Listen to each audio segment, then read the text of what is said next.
The following is a Dowling Catholic Sports presentation on Iowa Catholic Radio. This is Maroon Nation. Still on his feet, the 15, 10, 5, touchdown. Dowling Catholic football lives here. Sack in the backfield, back at the 45-yard line. All Swing pass is nearly intercepted. season It is intercepted. long. Dowling with the pick. Kenny James down the far sideline he goes. It's time for Maroon Football. Our coverage of Dowling Catholic sports is underwritten by Ashworth Vision Clinic, Construction Professionals, Blessman International, Fast Signs, the Catholic Tuition Organization, Skeffington's Formal Wear, Iowa Wealth Management, the Jenny Farrell Team with Remax Concepts, and Bosun the Florist. And now, the voice of Dowling Catholic football, Mark Amadeo. And a very pleasant good evening and welcome to Marshalltown, Iowa, week number 9 of the Iowa high school football season.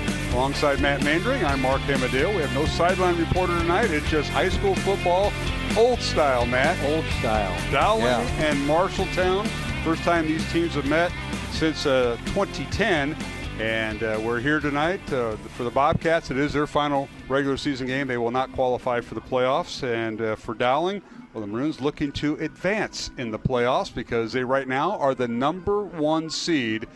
And who would have thought, after all that stuff we had happen on senior night last week, Dowling and Ankeny Centennial, lots of spectacular games in Class 5A, and it moved, all said and done, when the last game got over with, Dowling is the number 1 seed going into the playoffs next week. Yeah, I don't think anybody would have expected that, even on the coaching staff for Dowling to have the upsets happen, having Ankeny beat Valley and then have Waukee, who Dowling had dominated the week before, go in and beat Waukee Northwest in their house. And here we are now after 9 weeks, and let the dust settle. And the other thing was, as I was looking at the rankings beforehand, is who would have thought that Southeast Polk would have been 15, at this point in the season, as the season started, and that's why you play the games. That's right. And so it all shakes out right now with Dowling and then Sioux City East at number 3. Mm-hmm. It's the first time we've set a Sioux City school in that top 5 in a long time. And that happened because they knocked off Johnston a few weeks ago, so they propelled themselves out. So they're in that middle, and there is quite the pack. Yeah, I think the top 5-6 teams in 5A, anyone can go and be in the finals. Yeah, I don't know which one's going to win it, but any one of those 5 or 6 teams, and of course the Maroons are one of those teams. Yeah. And they have the longest winning streak in Class 5A at 7 games. Lost their opener against Valley 20-19, but have won 7 straight, playing the same schedule that everybody else is playing for the most part. And here they are in week number 9, taking on the Marshalltown Bobcats, a game in which should be well in hand, but that's why you play the game, and hopefully you can play a few others.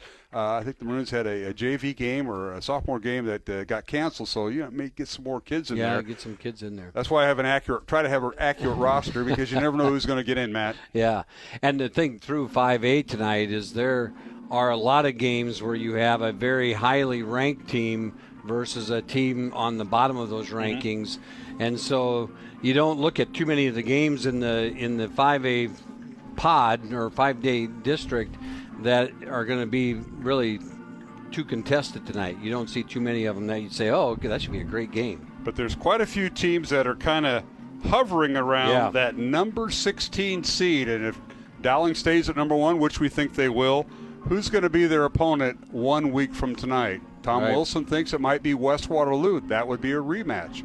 Others, you got the Norwalks, Waukee with the upset last week of Waukee Northwest. They're still in the hunt. Yep. Ankeny Centennial and Southeast Polk, as you mentioned, could also be the 16th seed, but they got to play the games tonight. 10 o'clock tomorrow morning, folks, we'll know as the seedings come out for Class 5A, 4A, and 3A. We'll find out tomorrow morning at 10 who Dowling's opponent is. In the meantime, we'll just speculate. Yeah. But you know what? Let's just have fun and watch tonight's game. And, and across the state, you're looking at it, and all the 2A schools on down, they take their first playoff game tonight. They're out there doing their thing. And as the 4As and the 3As, have their last regular season game and kind of wait for all the dust to settle there, and then playoff football. Hard to believe. It is, and who would have thought as we approach the next month, November, that is playoff month. Yeah. Let's take a look at some of the games in Class 5A. We'll start with the rankings. Dowling, the number 1 ranked team, and of course they're up here taking on Marshalltown, which is RPI ranked number 26, and we have a 7 o'clock kickoff sharp, even though it is senior night here for Marshalltown. Second ranked Waukee Northwest. They dropped from 1 to 2 with the loss last week to crosstown rival Waukee. So Waukee Northwest at number 13 seed Norwalk. Very important game there, especially if Norwalk wants to make the playoffs.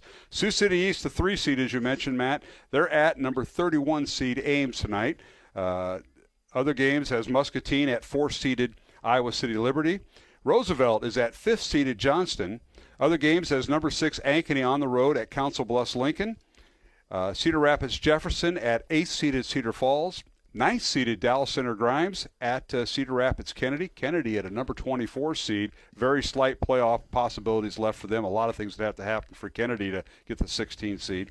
And Linn-Mar Marion at 10th ranked Iowa City West. Other games at Cedar Rapids Prairie at Dubuque Senior. West Waterloo at number 17 Waukee. Keep an eye on that game tonight. We'll try. Urbandale is at 14th seeded Indianola. Southeast Polk, a 15th seed at Des Moines East.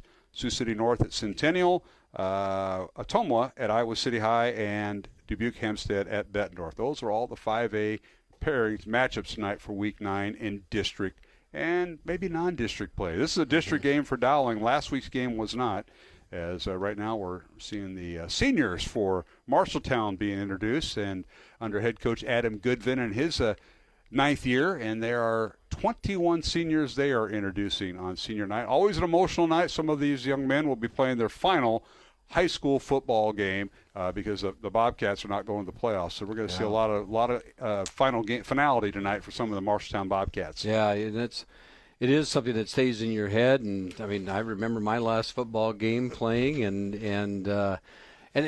you do, as an athlete, as you go through, you always remember that last one. There's only, about 5-6 teams in the state that can end up with a win. That's right. That finish on the win. And so it's always an emotional time because you put a lot of time into the sport, and spending the time with that group of guys, with that group of people, it's a special time. Certainly is. Well, a lot of things going on this weekend. Of course, Iowa and Iowa State are both home tomorrow, and they both play at 2:30. Iowa State taking on BYU, and the Iowa Hawkeyes hosting Minnesota. So we got some of that going on. Also, a shout out to my daughter. Birthday tomorrow, 18th birthday for Grace Amadeo. She's doing her job tonight. So best of luck. It's going to be an early morning for me. It'll be a long day for me. Happy birthday, Gracie. Yeah, there you go. And don't forget Sunday, Pancake Breakfast, Dowling Catholic Pancake Breakfast, 64th annual.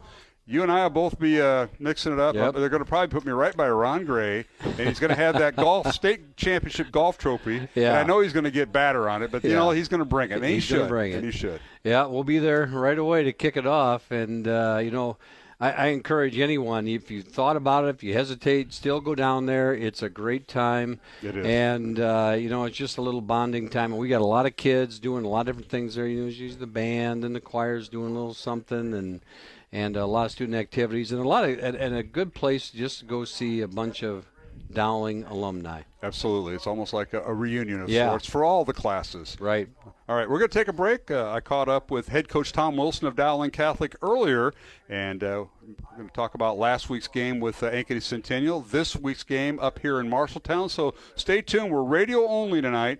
Mark Amadale alongside Matt Mainring. We're here in Marshalltown, Dowling and Marshalltown, the final regular season matchup for all the Class 5A teams. The playoffs start next week. So stay tuned as pregame show continues along the Iowa Catholic Radio Network.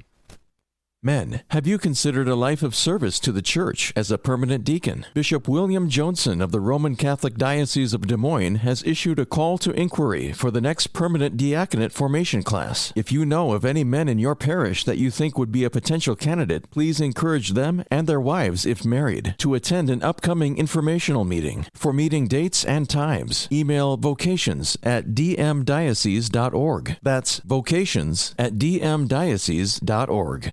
Support for Iowa Catholic Radio is provided by Ashworth Vision Clinic. Complete eye exams, contact lenses, glasses, glaucoma testing, and urgent eye issues. 515-440-4610. AshworthVision.com.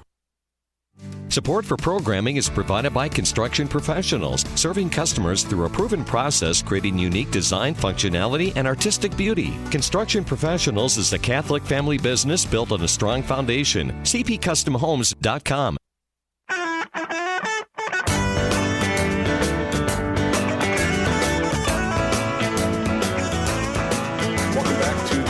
Show here on Iowa Catholic Radio. Mark Amadale now joined by head coach Tom Wilson of Dowling Catholic High School as Dowling takes on Marshalltown tonight in Marshalltown, final regular season game. Coach Wilson, thanks for joining us, and best of luck tonight against the Bobcats. Thank you, Mark. Coach, hard to believe it's week number 9, final regular season game. And as we move into week 9 and the road trip to Marshalltown, let's kind of reminisce about last week, the game with Ankeny Centennial. What a game it was. Centennial gets out to a 3-0 lead. Dowling rallies for 10 points in the second half. Or in the first half, you lead 10-3 at halftime, and actually score 24 straight points before late scores by Centennial. But what a matchup it is! It always seems that way. As we were telling our crew, Ankeny Centennial and Dowling getting together, it's always interesting. I think the year before it was 3 overtimes and then the goal line stand in the playoffs, but it wasn't that endearing last Friday night. So thank you, Coach. Yeah, I appreciate that too. It's just when you play them, it's clearly they have talent. It's just a matter of patience, and it's very difficult to simulate their offense. And so as the game went on, I mean, you could see us settle in, and then offensively, we couldn't get out of our own way for a while. We'd had Roberts for 90-some yards for a touchdown, and we don't line up right. And Drexler had the punt return that got called back because of the blindside block. And, both legitimate calls, and it's just self-induced issues for us. And those are the things that, we've got to knock off and get better at as we move down the line. Well, in spite of that, you had 417 yards of total offense, 194 on the ground, and 223 in the air, although you rushed the ball more times than you passed, and you held Ankeny Centennial's J.J. Morgan to just 111 all-purpose yards. I know that was, as you called him, number 0. You really kind of held him in control, but it was back and forth, and your team put up a lot of yardage. But as you mentioned, penalties and things like that will get things called back. But they persevered, and once again led by your defense. For sure. I thought they did a really good job the whole night. We gave up the big run to Morgan. That was, 50-some of his 77 rushing yards in one play, and that was towards the, latter part of the ball game. So I thought our defense did a good job the entire night. Offensively, we did some really good things at times, but as we've talked about, the penalties hurt us, and we really could have took control of the ball game a lot earlier than what we did had we not had those issues. Going back to halftime, Coach, you led 10-3. What was the message at halftime? Because you came out right in that third quarter. Ian Middleton on an 18-yard run, and that was set up by Roberts' 46-yard reception to get you down there. And then Hoffbauer, he pulled a bag of tricks out. He ended up being like a Drexler and Roberts, 70-yard run, and he made a move at the end. So those were 2 big touchdowns in the second half. Very big. As I said in the post game, really proud of Preston. He's came to work every day, and he's carved out a role for himself, and he took advantage of a great opportunity, made a great play, and took it to the end zone. So huge play on his part, and I really thought, in the latter part of the ball game, we were able to run the football when everybody in the stadium knew we were going to run the football, and we were able to do that with effectiveness. Visiting with head coach Tom Wilson before tonight's game, Dowling and Marshalltown here at Marshalltown. And Coach, as we kind of look back on last week's Week 8 win over Ankeny Centennial, 27-10. Who were some of the players that stood out after you broke down film over the weekend and early this week? Who were some of the guys that you pointed out? I think you mentioned some of them already, but defensively, I think Jackson Miller and Kyle Schumacher had a very nice game, 5 tackles and a fumble recovery. So I'll start with Kyle. Oh, for sure, and he played well the week before, and so great to see him have success. He's another one that's worked hard and just tried to wait his turn and kept working at it. And he's somebody that we trust a lot, and we think he's going to continue to play very well. Would be remiss if I didn't mention Owen Marr on the offensive side. He came in and with Josh Miller being out, and he took over at center, and he's going to play guard tonight, and we'll move Cade back to center. But good to see him come in and have success and do a good job for us. And as you mentioned, over 400 yards offense, so Owen had to do a pretty good job. All right, we're going to take a break and visit with head coach Tom Wilson about tonight's opponent, the Marshalltown Bobcats, maybe talk a little bit of playoff football and projections there. You're listening to the pregame show with Mark Amadale. Tom Wilson's my guest. Stay tuned. We'll have more on Iowa Catholic Radio. I'm Father Thomas Loya, and this week on Light of the East on the Iowa Catholic Radio Network, St. Augustine said to our Lord, "So ancient yet so new, how late have I known thee." A similar thing can be said of the Eastern Catholic churches by those who may not know about them, and also for many who have found a place with them. Light of the East, Sunday mornings at 10:30 on the Iowa Catholic Radio Network. Support for Iowa Catholic Radio is provided by Bozen the Florist. Valentine's Day, Mother's Day, weddings, whatever the message, say more with Bozen. Bozen.com, 515-244-ROSE. Bozen makes the moment mean more. Support for Iowa Catholic Radio is provided by CTO. Your support has helped thousands of students attend our Catholic schools. CTOiowa.org. At CTO, the bottom line, it's for the kids and their future.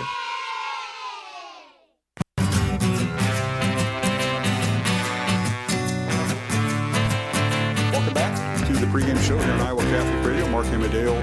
Continue my conversation with head coach Tom Wilson. Is Dowling on the road tonight at Marshalltown. Kickoff right at 7 o'clock, at least scheduled for 7. And Coach Wilson taking on the Marshalltown Bobcats. Haven't played them in about 5 years, almost to the day. Last time went up here, and they've kind of redid everything here at Marshalltown. The brand new press box, turf field here at Cole Field. So we have the final regular season game, and I know you don't look too far ahead, but it's going to be very similar to what we saw last week offensively by the Bobcats. They run the flex bone or the triple option, and so I think Coach Adam Jack and the rest of the defense staff can be rest assured they can just keep kind of the same playbook in because they did a pretty good job against Centennial, and now tonight you have the Bobcats who are not going to be in the postseason.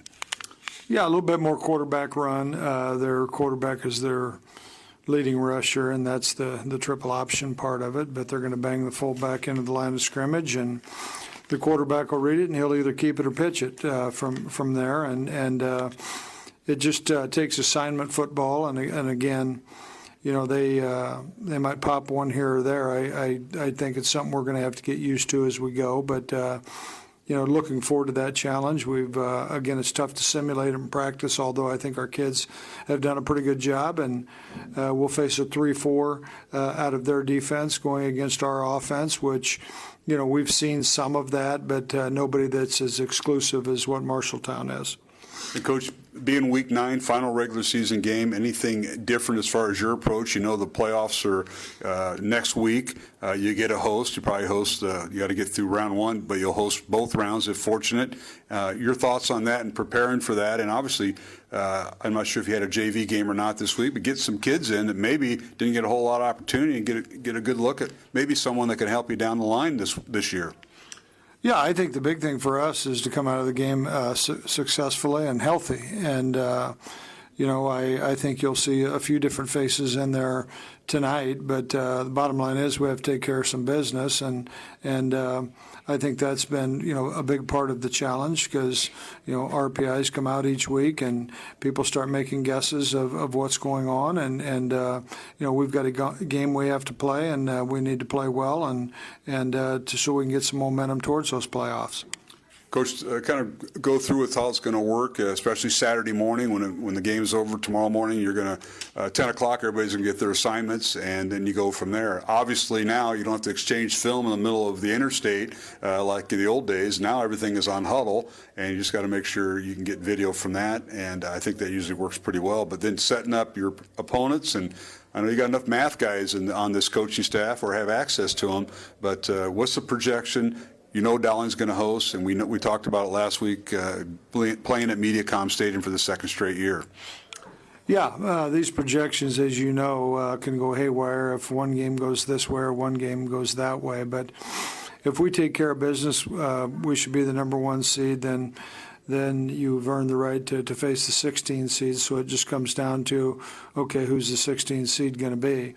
And just depending on how things fall, I would say most of them, it looks like it could be a rematch against Waterloo West. Dubuque Senior is also a possibility. And then there's a couple other scenarios in there as well. But as you mentioned, we'll find out at 10 o'clock on Saturday morning, and then we'll start going to work. And our routine will be pretty much the same as it always is. And during a game week, it's nice now where all the games are on Friday, and we can keep things mostly the same.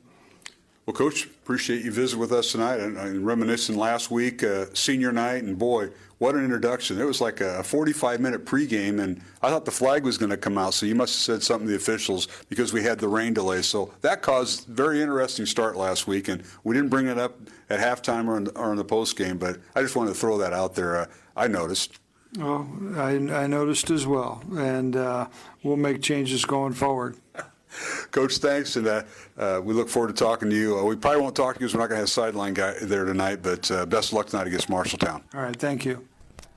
Head coach Tom Wilson visited with me here on the pregame show as Dowling takes on Marshalltown tonight here at Cole Field on the campus of Marshalltown High School. Beautiful facility. They redid it, and Matt, you kind of thought it looked like a different team that you used to, or a team that you used to follow way back in the day. But it's gorgeous. They redid the press box here. We got our own booth and a lot of space to spread out, and a beautiful night. You know, and I got to give Marshalltown credit. They've done a lot of upgrades here. Not even just this facility, but you go into their campus and everything else from the outside. Look, man, it looks really nice here, and just a great facility. And this is, this is good. This is cozy.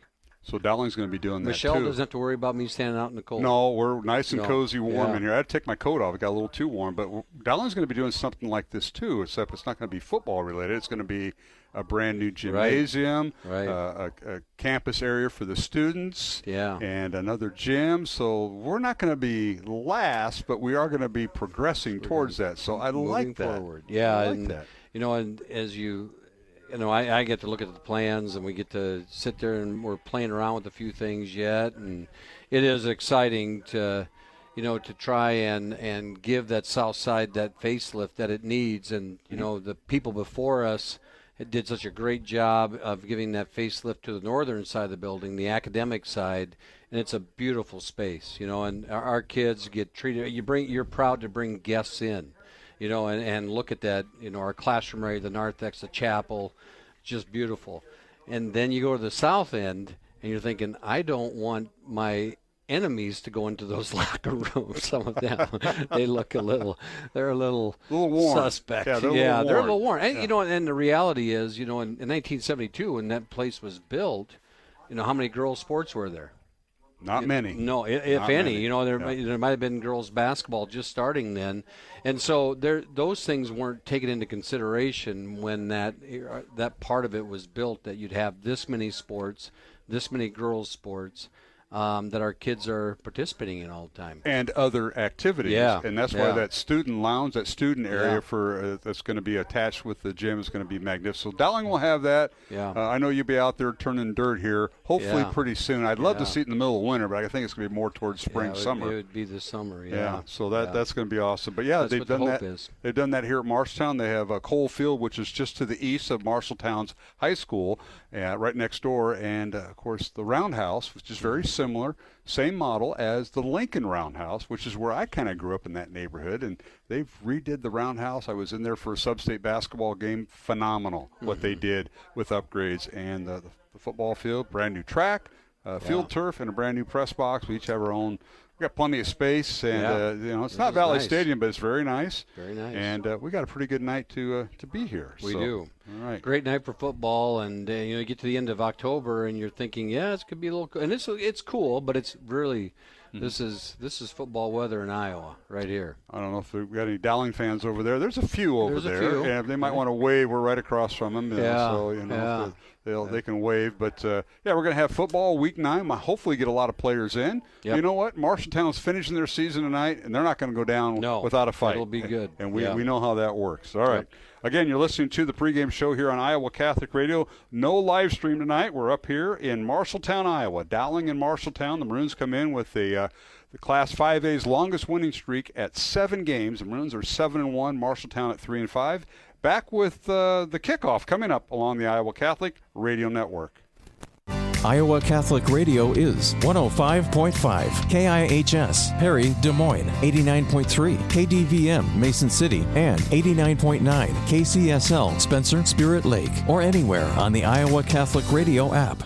The radio home for your Dowling Catholic Maroons. 105.5 KIHS, Perry, Des Moines, IowaCatholicRadio.com, and the Iowa Catholic Radio mobile app. Encounter Jesus. Hi, this is Dr. Dan Ryan, president of Dowling Catholic High School. Welcome to another season of exciting Dowling High School football. We are proud to be partners with Iowa Catholic Radio, not only broadcasting football, but also being partners in preparing Christ-centered leaders for life. Go Maroons. Hello, my name is Father Reed Flood. Let us pray together for the coaches, players, and trainers for this athletic competition this evening. In the name of the Father, and of the Son, and of the Holy Spirit, amen. Heavenly Father, we thank you for all your gifts. We ask that you bless all those involved in this athletic competition this evening. We ask that you keep them safe and that they show good sportsmanship. We ask this through Christ our Lord. Amen. Saint Sebastian, pray for us. In the name of the Father, and of the Son, and of the Holy Spirit. Amen.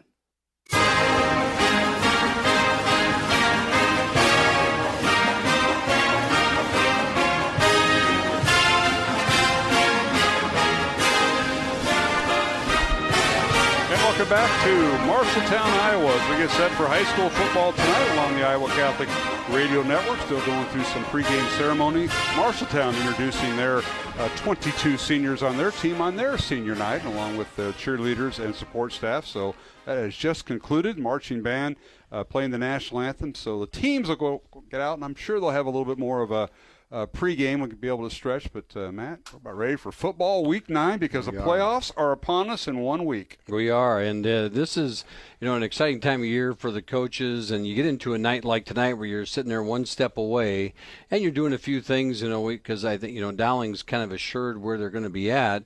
You might give a couple guys a little more of a rest, and you're going to get some more people into play, and as you prepare for that stretch run. But I think This Dowling Catholic team has improved steadily throughout the year. And I know Coach was a little frustrated listening to him, about some of those little things. The mental aspect of it, the mental things. Those things just got to get cleaned up because you can't afford to do that in the playoffs. The playoffs start next week, and for our Dowling listeners, Dowling will be at home at MediaCom Stadium for the second straight year, right there in the campus of Drake University. So the first 2 games are played on site, and the next 2 are semifinals, move up to the Unidome, and the finals in the Unidome, obviously. There are 4 possible playoff dates, and one of them is next week, and we will be at MediaCom Stadium.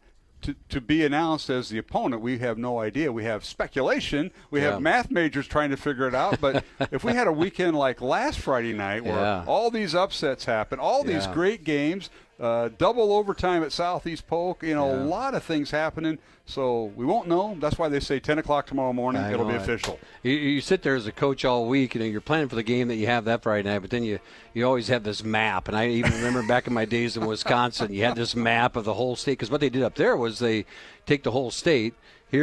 And then they start shaving off. They're going to take the first number of schools, and that's the top district, the 5A, whatever. Then the next are the 4, on down till you get to the size of the schools. And and so you're looking at a map, and and the same thing all over the state happens, and no one knows until tomorrow morning. That's right. All right. Well, let's take a look at this Dowling team. The Maroons come in number 1 ranked and number 1 seeded right now in Class 5A. Record is 7-1. Head coach Tom Wilson, his 21st year at Dowling with 215 wins, 36 losses overall, 33 years in coaching, 307 wins, 80 losses.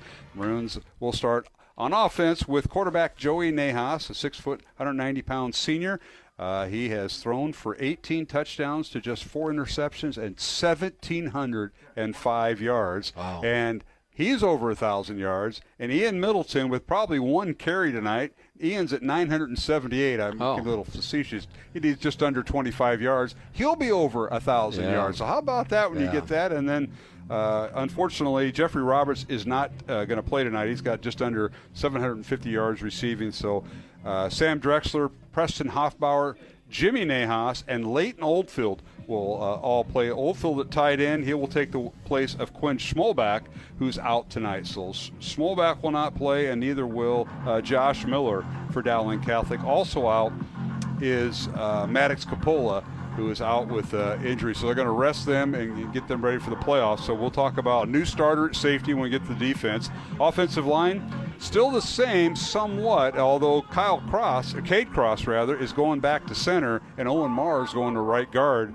or left guard rather. They will try that. Carter Barrett at left tackle, Evan Mitchell at right guard, and right tackle Max Thomas. And, of course, we'll see some of the reserves, Finn Day, Sebastian Hilligus, Jack Trump, and we'll see them in the mix along with receivers Preston Hoffbauer, along with Everardo Echeto, Sam Spracklin, and Owen McConville will kind of get in the mix. So we got the roster ready tonight. We got the roster ready. But that'll be interesting. Some people will get some playing time tonight, man. Yeah, they will. Hopefully. And I think we've had a little bit of this sickness going through school a little bit. You're starting to see some of these kids and who haven't been practicing and have been out, just a little bit of illness running through. So, all right, here we are. Marshalltown won the toss and elected to receive, so Dowling will get the ball in the second half. Defensively for Dowling, Ryan Bobo, Brady Hagan, Miles Elcott, and Anthony Bonanno up front, the front 4 for the Maroons. Edgar Perez has been cleared, and he will play. He'll get mixed in there along with Jack McLaughlin, Liam Towie,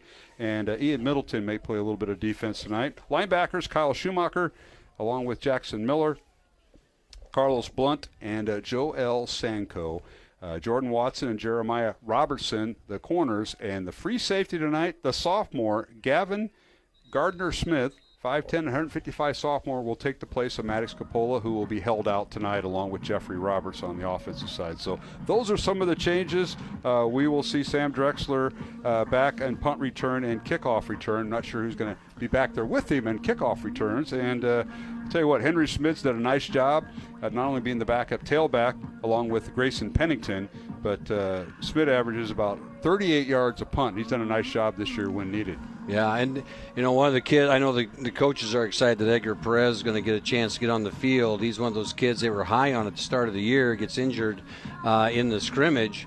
And that young man was walking around with a pretty big smile when I asked him about it during school this week. And he's pretty excited to get out in the field and get it going for his first varsity snap at some point tonight. All right, Aiden Smitherman and Austin Green back deep. And here is the kickoff. And it's fielded by one of the upbacks, and that is Drake Gersema. And he takes it across up to the 20-yard line. And that's where Marshalltown will start. 1st and 10 from their own 20 as we're underway here in Marshalltown. The quarterback for Marshalltown, as we mentioned, Jamison Niehaus, 6', 180-pound junior. The tailback is Gaston Ferris, 5'7", 175-pound junior. And the halfbacks are Aiden Smitherman and Tyler England, both juniors. So we're going to see that flex bone, or if you will, triple option offense, much like we saw against Centennial last week. They'll go with 2 receivers, tight end on the right, Marshalltown going left to right. west to east here on the Marshalltown field. The quarterback gives it to the tailback, and he's stacked up at the line of scrimmage for no gain. It'll bring up second down.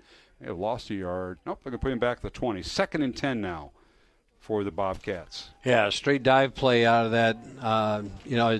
It's kind of a, when you think about the old wishbone, what they're doing here is they're taking the two tailbacks and you spread them out, and here they're doing it, and now you see it in this traditional sense right here where it's a flex bone type offense. So Ferris with no gain on the play to bring up 2nd and 10, Marshalltown. Quarterback lines up under center. That is Jamison Niehaus. Hasn't thrown for a lot this year, but mostly ground game, and they give it, fake the handoff, and he'll keep the football, and he's got the first down and more. He's in the secondary of Dowling and finally brought down at the Dowling 33-yard line. Great run by that young man, Jamison Niehaus. Yeah, he's only got, what did we say, 46 pass attempts. And if you haven't seen this run, you have to see Navy would run this, Georgia Tech used to run this. And maybe the Sheldon Norris did this too, and it started with my time in Wisconsin. But, I mean, when you're doing this, and there they ran it perfect. So it's a fake to the dive back, and then the quarterback keeps it off tackle, and a big gain there for Niehaus. 47-yard run for the Marshalltown quarterback. So it's 1st and 10, Bobcats at the Dowling 33. No score, just underway here in Marshalltown tonight. Again, the flex bone backfield with the tailback behind the quarterback. Option play left side, and he'll keep it. Niehaus has got the first down again in the secondary, and he's going to run all the way inside the 5. Did he get in? Down to the 1-yard line. A 32-yard run by the quarterback, Jamison Niehaus. And they're saying he took the ball away from him. And a fumble on the play. He turned it over. Yes, he did. They ripped the ball out of his hands as he was going down. And Maroon football. You talk about dodging a bullet early. So Niehaus gets credit for a 32-yard run, but a fumble at the end will be Dowling football at their own 1-yard line. I don't know. We don't have TV tonight, but I don't know if he was trying to reach it across the goal line at the end, because the ball is literally on the 1-inch line. And he got it right down to the goal line, and the Dowling kids, I don't know which kid it was, took it out of his hands. So a fumble and a turnover, and Dowling out of their own end zone. Joey Niehaus hands off to Middleton. Ian bounces outside. He's at the 10, and finally run out of bounds as he kind of stiff-armed his way to a first down, Matt. Yeah, he did. And you talk about a deflating moment. You're Marshalltown, and you drive down the field in 3 plays, and then turn it over, and here Ian Middleton just hammered the ball forward on first down. 14-yard run for Middleton. First down, Dowling. Runs out of the pistol formation. Handoff right side, Middleton. And he's following his blockers. He's got one man to meet down the far sideline and finally run out of bounds to the 40-yard line. A pickup of 25 yards and a Dowling first down. Boy, he had the right side of that line. And I think they pulled the center on that play right there. And you've got Max Thomas, Evan Mitchell, and Cade Krause out there leading that. And I think Ian Mitchell, when he went out of bounds, stiff-armed one of our own players and knocked him down as well. 24-yard run, and now the Maroons the other way with Middleton. Ian makes a move and tries to spin up to the 50, and he's dropped right at the 48-yard line to pick up a 9. So there they got Ian. They got Ian out in that left flat, and they got him with a quick little hitter onto the behind the line of scrimmage, and Ian Middleton takes it down that left edge for a big 9-yard gain. So it'll be 2nd and 1 after that 9-yard run by Ian. 3 receivers to the right. They have yet to throw a pass. Middleton right up the gut he goes. He's got the first down as he breaks into the secondary and finally brought down at the Marshalltown 46-yard line. And a pickup of 6 yards. And now we're going tempo. Going tempo here as they cross midfield. So it'll be 3 receiver bunch to the right. Dowling going right to left. East to west on this east-west field. Handoff Middleton, and he just kind of scampers between the hash lines, and he's inside the 20. Yeah, and I don't know, if you do anything different right now, because that offensive line is having their way. This could be Ian Mitchell, 99 yards all by himself on how many plays? Well, now he's not in the backfield. Down to the 19-yard line, and this time a little swing pass out, and that is Jimmy Cataldo with the catch, and he's out of bounds inside the Jimmy Niehaus with the catch inside the 8-yard line. I think is where the official spotted him out of bounds. Gain of 11. You were thinking of his coach there for a second. I was. Yeah, we won't tell him. They'll remind me about it, believe me. 11-yard reception by Jimmy Nahas, and it's first and goal Dowling at the Marshalltown 8. And in the backfield, they'll give it to the tailback this time, and that is Grayson Pennington with the carry, and he gets inside the 5 down to the 4 as he went over the right tackle rather. And here they are going tempo again, and they get Pennington out, and now Ian's back in to hammer in the second and goal Dowling from the 4. Handoff Middleton, and he'll just kind of scamper into the end zone. Touchdown Maroons. Dowling scores from the 4 yards out with Ian Middleton on the carry. What a change of events, So we talk about it, in the pregame. Coach talked about this replicating Marshalltown doing that wishbone, that triple option offense, and boom, boom, boom, 3 plays. They're down to the 1-inch line. They turn it over, and Dowling just hammered the ball right back at them, 99 yards. 8 plays, 99 yards, and Ryan Kuhn, who's having a tremendous year for the Maroons, in for the extra point. And the kick is up and good. Dowling leads it 7-0 over Marshalltown with 8:55 remaining here in the first quarter as Dowling takes a fumble recovery at the 1-yard line, their own one, and goes 99 yards on 8 plays. 7-0 Dowling over Marshalltown. Back in 1 minute along the Iowa Catholic Radio Network. Iowa Catholic Radio, teaching the truth. I just want to give you guys a big thumbs up. You guys are great. I really love the Rosary with Father Groeschel and Simonetta. I tune in every day. I'm so grateful for what you guys do. Thank you, because I was away from the church for about 15 years. You brought me back to this trusting place in God that I had when I was a child going to Mass growing up. You helped bring that back into my life, and I'm so very, very grateful. Building a relationship with a primary care doctor is one of the easiest ways to stay healthy. Schedule your annual checkup with a Mercy One doctor so you're ready for what life brings next. Find care at mercyone.org/healthpowerslife. Fast Signs is a custom sign and visual solutions company with an extensive selection of digital signage, interior and exterior signs, banners, and vehicle wraps. Learn more at fastsigns.com. Thank you, Fast Signs in Clive, for your support of Iowa Catholic Radio.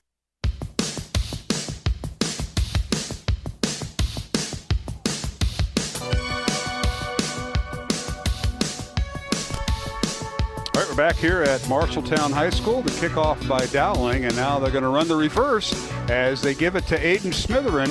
Penalty flag down, and Smitherin down the far sideline right in front of the Dowling bench, run out of bounds just shy of the 50-yard line. The flag back right around the 30-yard line. We'll see what this is all about as the Maroons lead it 7-0 on an 8-play, 99-yard drive capped off by Ian Middleton's 12th touchdown of the season from 4 yards out. 7-0 Dowling, and now we're going to initiate the penalty here so we can pick up the referee's mic. Dowling defense is going to start inside the 30, so we'll see what this is all about here, Matt. I think Ian got over his 1,000-yard mark. I think he did on that first series. 10-yard penalty against the Bobcats for holding. Holding on Marshalltown. So Bobcats will start deep in their own territory at their own 15-yard line with 8:43 remaining. First quarter, Dowling leading 7-0, and now they keep the football on the ground and they go out of bounds. Got a first down if they spot him where I think they did, across the 25-yard line. And there they pitched it to, I believe, number 7, Kyle Smith. Got the pitch on that play, and again, the triple option, so they fake it to the fullback. Quarterback takes it, usually attacks the defensive end, and the defensive end makes him make a decision, and then the pitch went out to the pitch man and got a big pickup on first down. So Smith on the option from quarterback Jamison Niehaus, who gained 79 yards and 2 carries in that last series, but he fumbled the ball at the 1-yard line. So it's first down, Marshalltown at their own 25, trailing 7-0. And here's the snap, and they fake the handoff to the fullback, and the quarterback tries to go outside, and he's met and dropped right at the point of attack, led by Edgar Perez with the stop. First tackle of the year for Edgar. Yeah, he's in there now. Him and Ryan Bobo were able to make the tackle there. Edgar Perez goes out there and gets that tackle. You know, and one thing when I'm watching him run this, that number 34, Gaston Ferris, at 5'7", 175, he is your perfect fullback on this type of offense because you can't really see him behind the line. So it makes it even harder to tell if he's got the ball when the quarterback does the fake. And that, along with misdirection, makes this very interesting to cover. And now the quarterback will keep the football. He fakes it to the tailback and hit and stacked up at the point of attack up to the 28-yard line. So a pick up a 2. It'll bring up 3rd and long for Marshalltown from their own 28-yard line. Yeah, on that play, what happens is the quarterback fakes it to the fullback and just follows him right up and into the line, and got a little gap there, but the Dowling defense collapsed on it and gets the stop. All right, 3rd down and 6 for the Bobcats on their own 28-yard line. Dowling leading 7-0. And now it's check with me with quarterback Jamison Niehaus looking to the sidelines at his head coach. One receiver on each side of the football, and they run the option left. He keeps the football. He's got the first down, cut it up inside the left hash and ran it forward. And he picked up the first down across the 40 to the 42-yard line. Another good pickup, and you can see why Smitheren's got so many, or Niehaus has so many yards rushing, almost 700 yards, well, over 700 yards rushing now. He does a good job of reading that edge and then diving up inside there. And that time, I believe it was Jackson Miller with the tackle. And, he right now, he's a threat, and Dowling hasn't been able to stop it. A 14-yard run by Niehaus and a first down. Marshalltown at their own 42-yard line.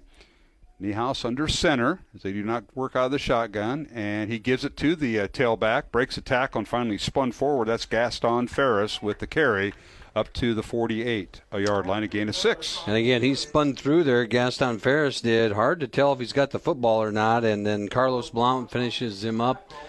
Gets the tackle there behind after a 6-yard gain. So we'll bring up 2nd down and 4 for the Bobcats. 6 minutes, 10 seconds remaining first quarter on senior night here at Marshalltown High School. Leonard Coldfield alongside Matt Mandring. I'm Mark Amadeo. Dowling leading 7-0. And the Bobcats now with a 2nd and 4 from the 48. Penalty flags in before the play starts. And we'll have another penalty assess. Let's see who this is on. We'll try to pick it up with our field mic on the play. They're trying to talk if the Dowling defense influenced that a little bit. Procedure call against Marshalltown. I think he moved the football. Well, the umpire and the referee had a discussion for a little longer than normal, and so they might just wanted to be checking everything correct. So Bobcats will be penalized there. That'll be their 2nd penalty of the night. The other one was on a kickoff return. They'll move the ball back to the 43-yard line. That'll bring up 2nd down and 9 for the Bobcats.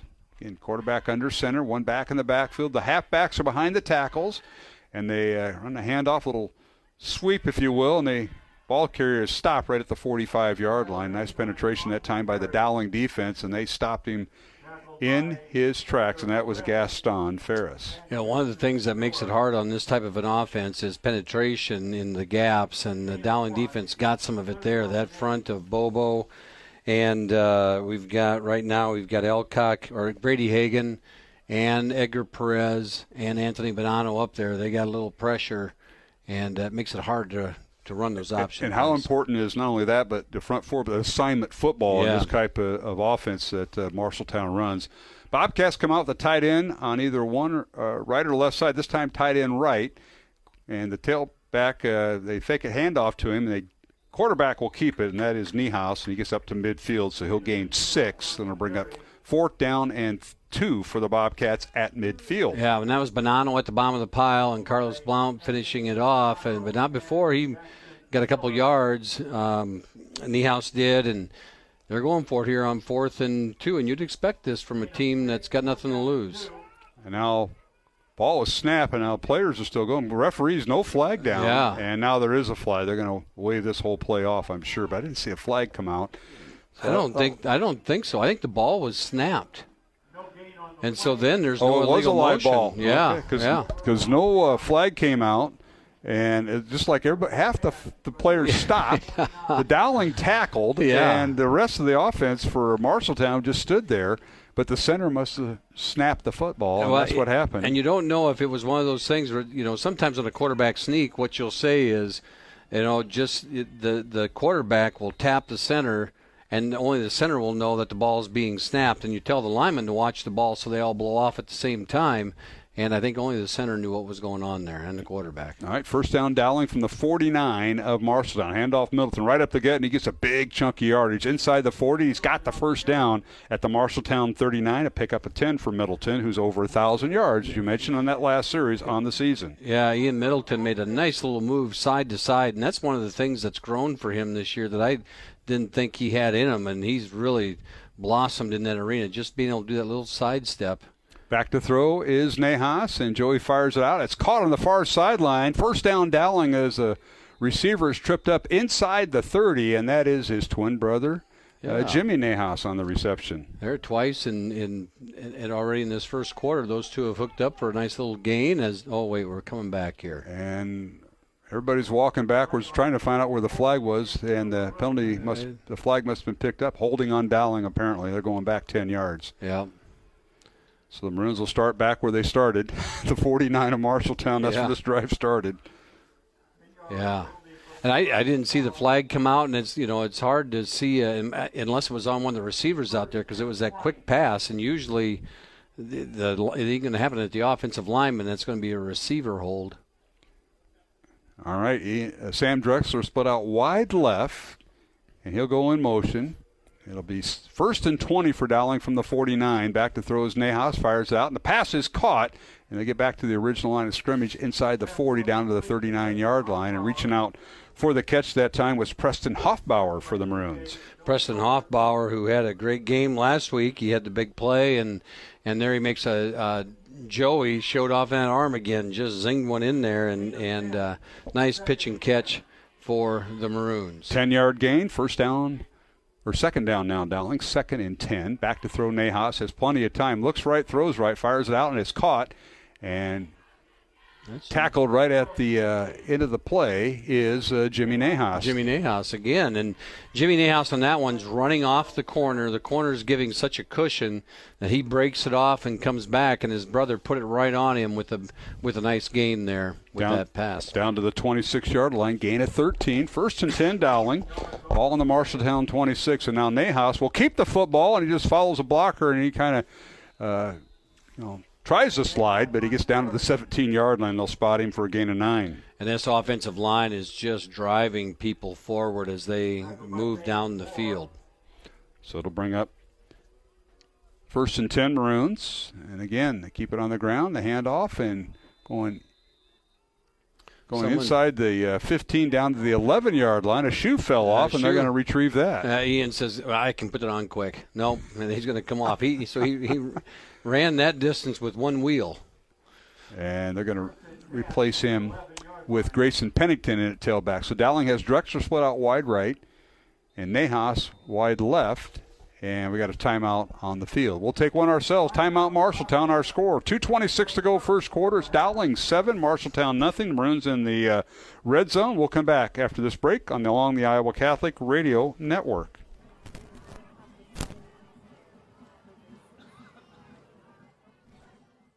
Support for programming is provided by Construction Professionals, serving customers through a proven process, creating unique design, functionality, and artistic beauty. Construction Professionals is a Catholic family business built on a strong foundation. CPCustomHomes.com.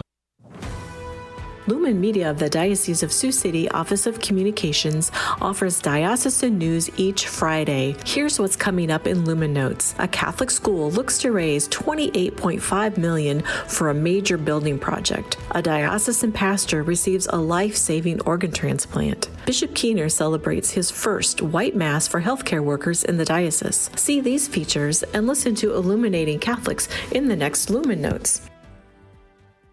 This is Maroon Nation. High enough, long enough, and it is good! Want Dowling Catholic football on demand? Download the Iowa Catholic Radio mobile app and listen to the Maroons anytime, anywhere. All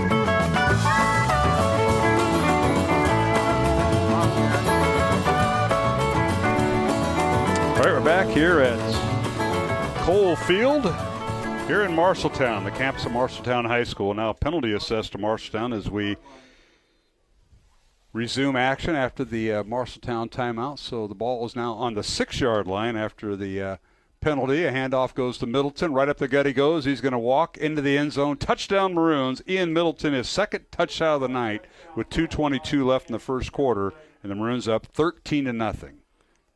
Yeah, that play was designed to go to the right, and the left side of the line collapsed it. You had Carter Barrett, Owen Marr, as they switched him over to that left guard, they collapsed the left side of the line, and Ian saw that, cut to the left, and walked into the end zone. Oh, here we go. I asked Coach Wilson, I said, I haven't seen anything really funky from you in an extra point situation, but here we go. Well, now we threw the block away.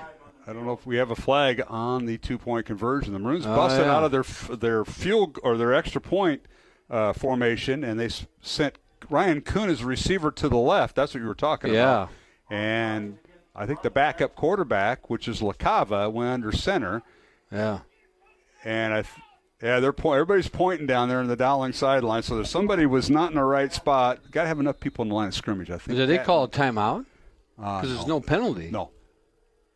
They have not done that. So it'll bring up the extra point. Dowling 13 and Marshalltown nothing. And now they hand it off right up the gut. And Ian didn't make it. Middleton is no good. So the 2-point conversion no good. So the score remains Dowling 13 and Marshalltown nothing. And we'll return to Cole Field here on the campus of Marshalltown High School in 1 minute along the Iowa Catholic Radio Network.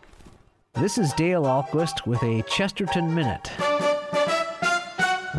How many times have you heard it said that the church has been weak and ineffective? Well, G.K. Chesterton says the church has been so powerful and effective that it colored even the things it had not hoped to influence, and changed its enemies as well as its friends. It affects everything it touches. It inspires a life-changing love from its friends and a self-destructive hatred from its enemies. Its enemies will do everything to destroy it, and they end up destroying everything, except the church. The Catholic Church, says Chesterton, has endured for 2,000 years, and the world within the church has been more lucid, more level-headed, more reasonable in its hopes, more healthy in its instincts, more humorous and cheerful in the face of fate and death than all the world outside. Want more than a minute? Chesterton.org.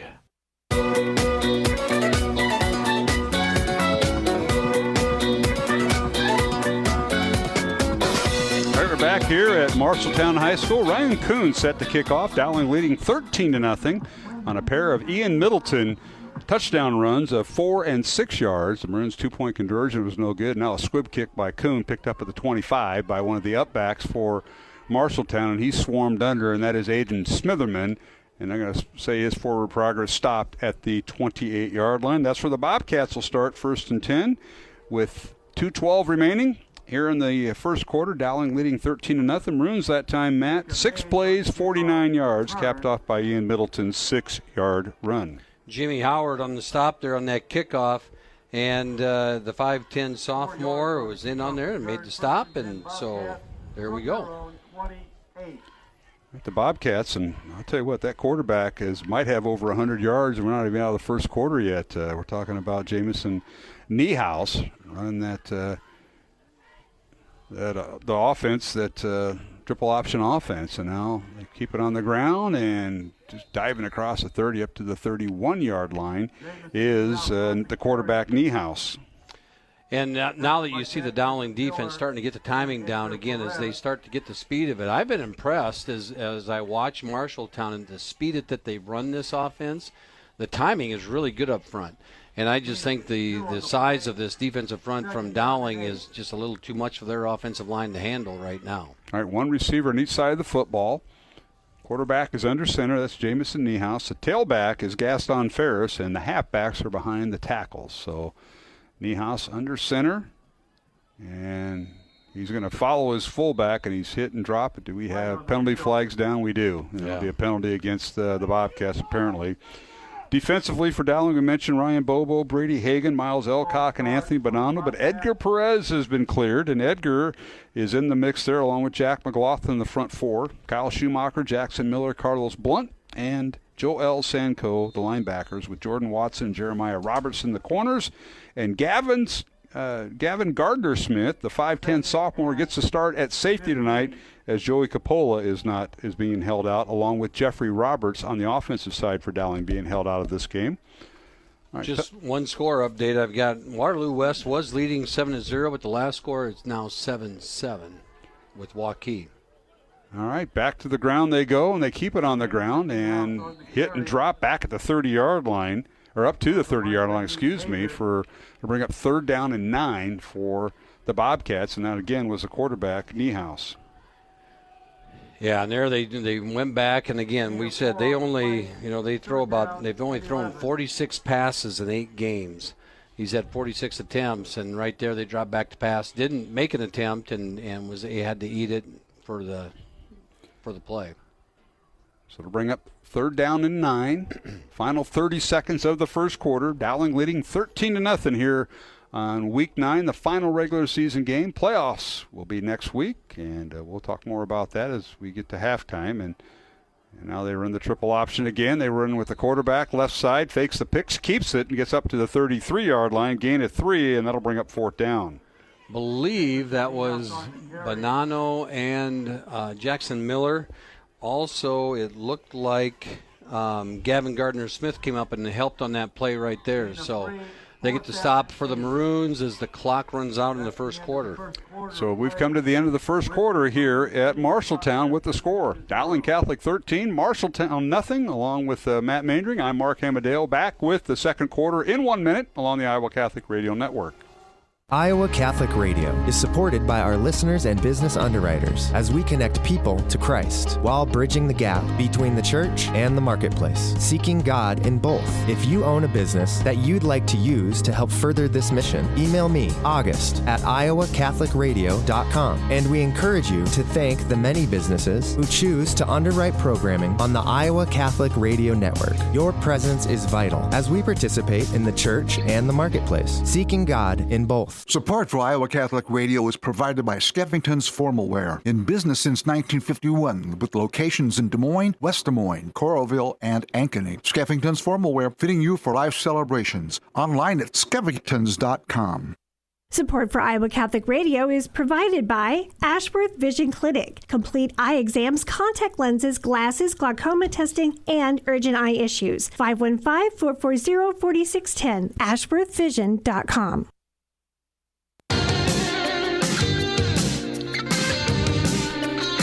And we're back here at Marshalltown High School. Glad you could join us Friday night.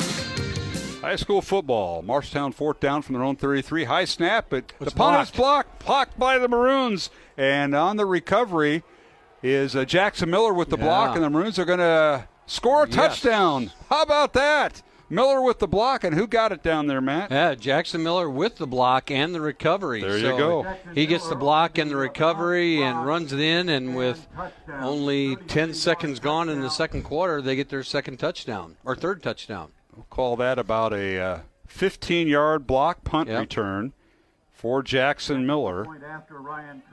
And Dowling didn't waste any time. As you said, 10 seconds into the second quarter, the Maroons lead 19-0 with the extra point on the way. Now the Maroons are going to go again. They're going to throw the tee away, so LaCava will go at quarterback. Kuhn is a wide receiver to the left. The officials got to move from underneath the goalpost. This is quite the shift. Yeah, well, there goes Ian. Middleton goes in motion, and they snap it right to LaCava. He throws in the end zone. 2-point conversion is good, and that is the sophomore tight end, Leighton Oldfield, with the reception. Yeah, no, that was a pretty good play. It was almost like a little jump pass from LaCava as he takes the ball and does a little flip pass over the middle to, you said it was Oldfield, right? Yes, it was. As he cut across the back of the end zone, and you know, I didn't know this was happening tonight, but I went into Coach Wilson yesterday. I said, how come we haven't seen any of these plays like this? You know, usually by this time of the year, we've seen a few of these plays out of his extra point team, and tonight we got them. Yeah, block punt by Jackson Miller. He blocked the punt and recovered it.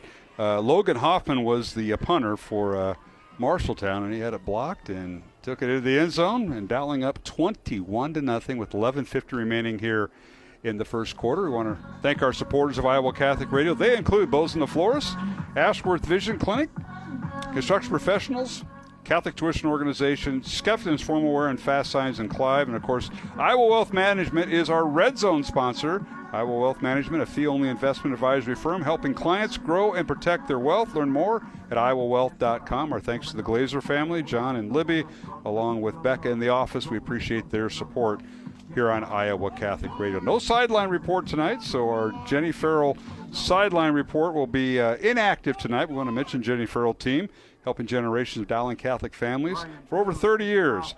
JenniferFarrell.remax.com. You can find them there. Squib kit by Dowling as the Maroons kick off, and it's picked up by one of the upbacks at the 25, still on his feet to the 30, and wrapped up at the 32-yard line. That is where Marshalltown will take it. 1st and 10 from their own 32-yard line. Preston Hoffbauer, doing duties on the kickoff team, was able to get the tackle on that.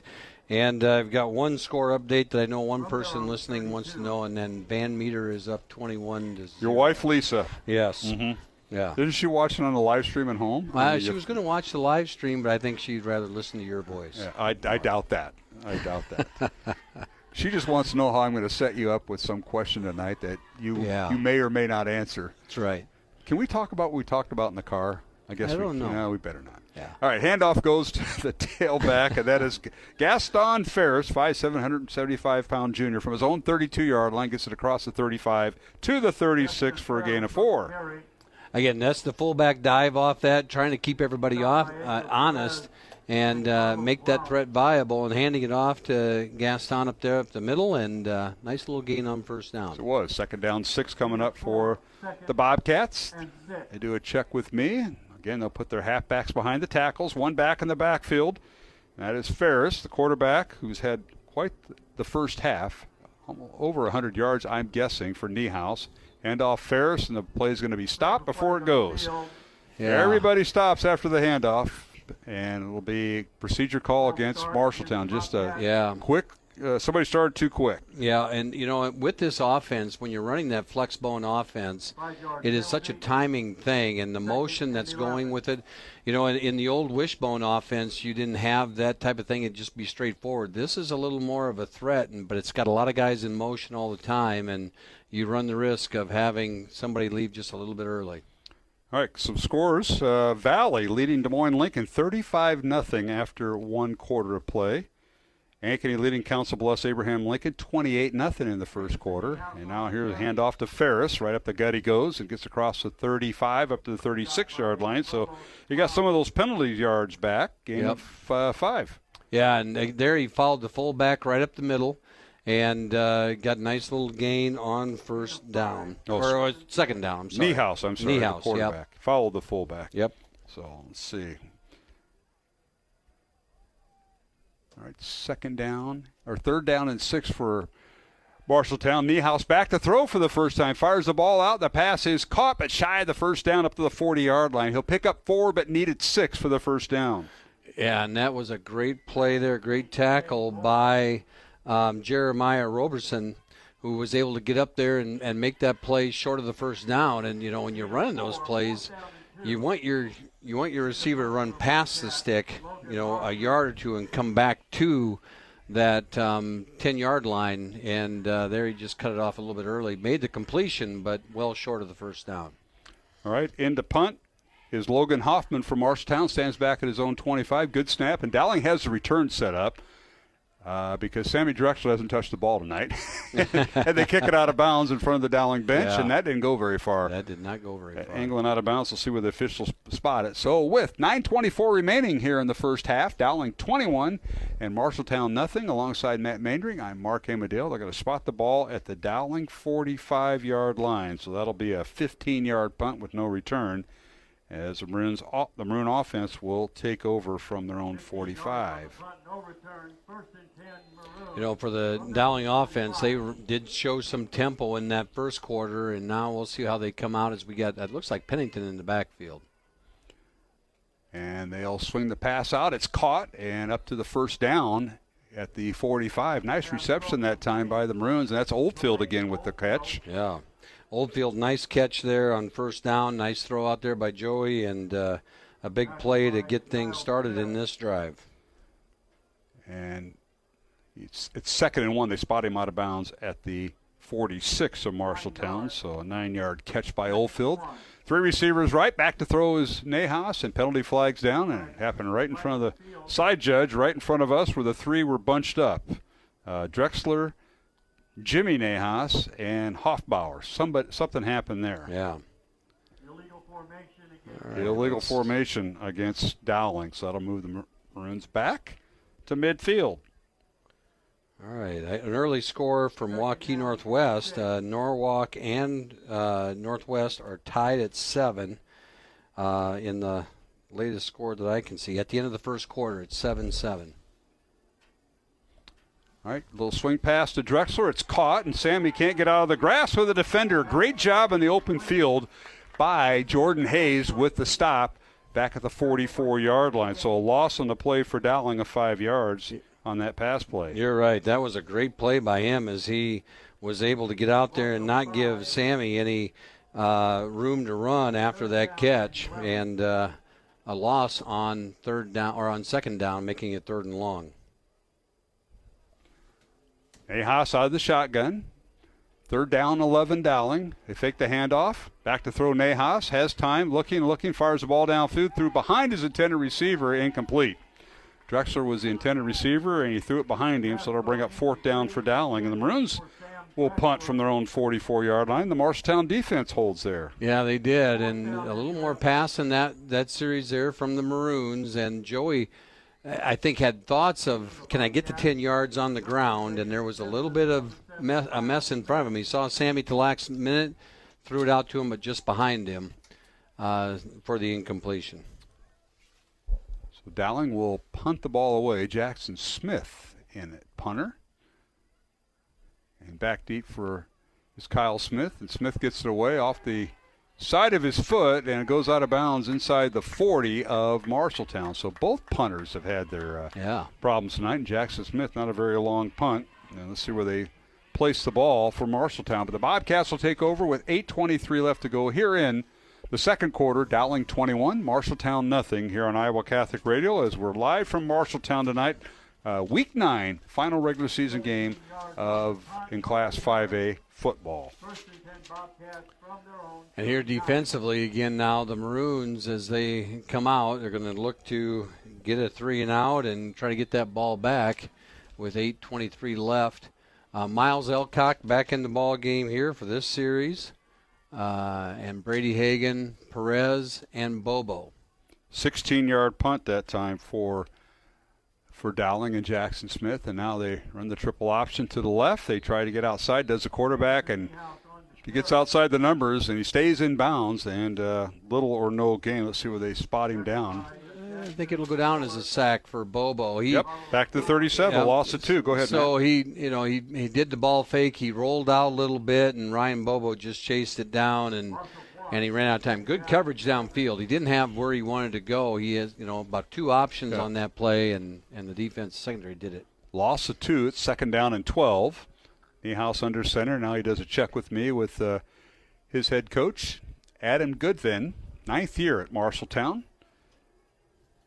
Now back under center with Ferris in the backfield.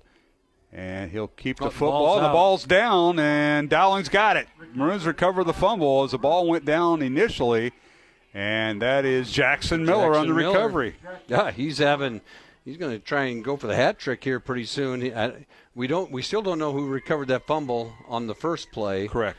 But Jackson Miller gets the fumble. I couldn't see who knocked it out. So he's got a block punt for a touchdown and a fumble for turnover. So he's had a good night here as the Maroons take over on offense. And is that Smid now in the backfield? Looks like it. We'll see. 1st and 10, Dowling put the ball at the Marshalltown 37-yard line with 7:31 remaining. Nahas in at quarterback, fires over the middle, caught by Sam Drexler. He's got a man to beat. He's drugged down inside the 5, down to the 4-yard line. A quick hitter that time by the Maroons, and what a play by Drexler to make the catch and split the defensive secondary. You're exactly right, Mark. He hit the seam there right on the hash, and Joey put it right on him. Good protection, and Sam just got down. Got the last man, the safety, got him at the 3 or at the 4. 34-yard reception. We call it the 3-yard line. And it's first and goal, Dowling at the 3. In the backfield for the Maroons. Getting the handoff, and does he get in? Touchdown, Dowling. Nice run that time by the Henry Smid, who got it in that time. Touchdown, Henry Smid. Yeah, and there that offensive line just made a hole that maybe you and I could have run through. I doubt it, too. And Henry Smid made a nice cut and gets in the end zone untouched. First touchdown of the season for Smid, and he scores from 3 yards out. Extra point now. Maroons will kick the extra point as McConville in to hold. The long snapper is Jack McLaughlin, and Ryan Kuhn extra point. Puts it through, and it's 28-0 Dowling with the lead over Marshalltown. Timeout on the field with 7 minutes remaining here in the second quarter. Dowling 28, Marshalltown nothing. We'll return to Cole Field in Marshalltown following this 1-minute break along the Iowa Catholic Radio Network. Support for programming is provided by Construction Professionals, serving customers through a proven process, creating unique design, functionality, and artistic beauty. Construction Professionals is a Catholic family business built on a strong foundation. CPCustomHomes.com. Support for Iowa Catholic Radio is provided by Bozen the Florist. Valentine's Day, Mother's Day, weddings, whatever the message, say more with Bozen. Bozen.com. 515-244-ROSE. Bozen makes the moment mean more. Support for Iowa Catholic Radio is provided by CTO. Your support has helped thousands of students attend our Catholic schools. CTOIowa.org. At CTO, the bottom line, it's for the kids and their future. Life's buzzing with energy, and every moment is powered by our health. At Mercy One, their caring doctors focus on just that, so you're ready for what life brings next. Find care at mercyone.org/healthpowerslife. All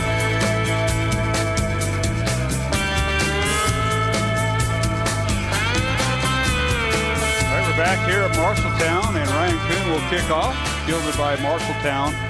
At the 15-yard line, they run the reverse as the handoff goes from Drake Gersema, and he gives it to the other tailback back there. But Dowling had that well read. They stayed in their zones, in their on their kickoff zones, and it'll be 1st and 10 Marshalltown inside the 20-yard line with 6:50 remaining second quarter. Dowling leading 28-0 alongside Matt Mandring. I'm Mark Amadale. No sideline reporter tonight.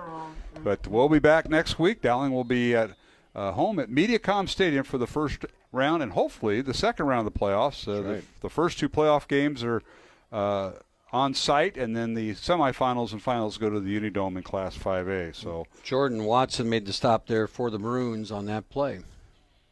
So the Bobcats take over from their own 18-yard line, and they run the triple option. They give us to the tailback, and he gets across the 20 up to about the 21-yard line for a gain of 3. A couple of score updates. Waukee is now ahead of Waterloo West 14-7, and Ankeny is up on Council Bluffs. Lincoln 28-0, as we figured there was a lot of large leads here. Yeah, some of those matchups are very important. Whether whoever wins, that's fine, but it affects seeding. And now the quarterback faked the handoff, and then he reversed back, followed his fullback into the lineup and into the line. And Niehaus tries to run outside, and he's gang tackled for a short gain of a couple. Yeah, he makes the fake, and then well-designed play, and he couldn't get around the edge. Ryan Bobo, and you're trying to get around him. That's a tough task, and he was able to sneak around Ryan, and Jackson Miller was right there to clean it up. And Jackson Miller's all over the field right now. He's having quite the night at linebacker for the Maroons. And now they'll bring up third down. 3rd and 4 for the Bobcats from their own 24-yard line. With under 5.5 minutes remaining first quarter. And now Niehaus keeps the football. Option pitch to the left. Trying to turn the corner is Smitherman, the other halfback. And he gets back to the line of scrimmage, and Dowling forced him out of bounds. Yeah, he forced him out of bounds. Nice play. Well, everybody stayed in their lanes, had their responsibilities. Pitchman was hit as soon as he got the football. did gain a couple yards, but they're fourth and very short. And this is a tough call. I mean, you're on your own 28-yard line, 27-yard line. 27, gained a 3 last time. They're lined up to go for it here. All right, 4th and 1, as you mentioned. Niehaus under center. And now they'll do a check with me after simulating putting a player in motion. Tyler England, the left halfback, went in motion, and now they'll go reset. Quarterback sneak by the quarterback, Niehaus, and he's got the first down. That time they executed it correctly, and Niehaus, he taps the center, and at that moment then the ball gets snapped and they explode forward trying to catch the defense off just a little bit, and they did it and got the first down. Xavier Van Den Is, along with Jackson Hinkle, the offensive line. Nacho Macias is the center. They followed him, Nathan Sinclair and Carlos Estrada, the right guard and tackle respectively. And now Niehaus gives it to the tailback, and hit and dropped at the line of scrimmage is Ferris.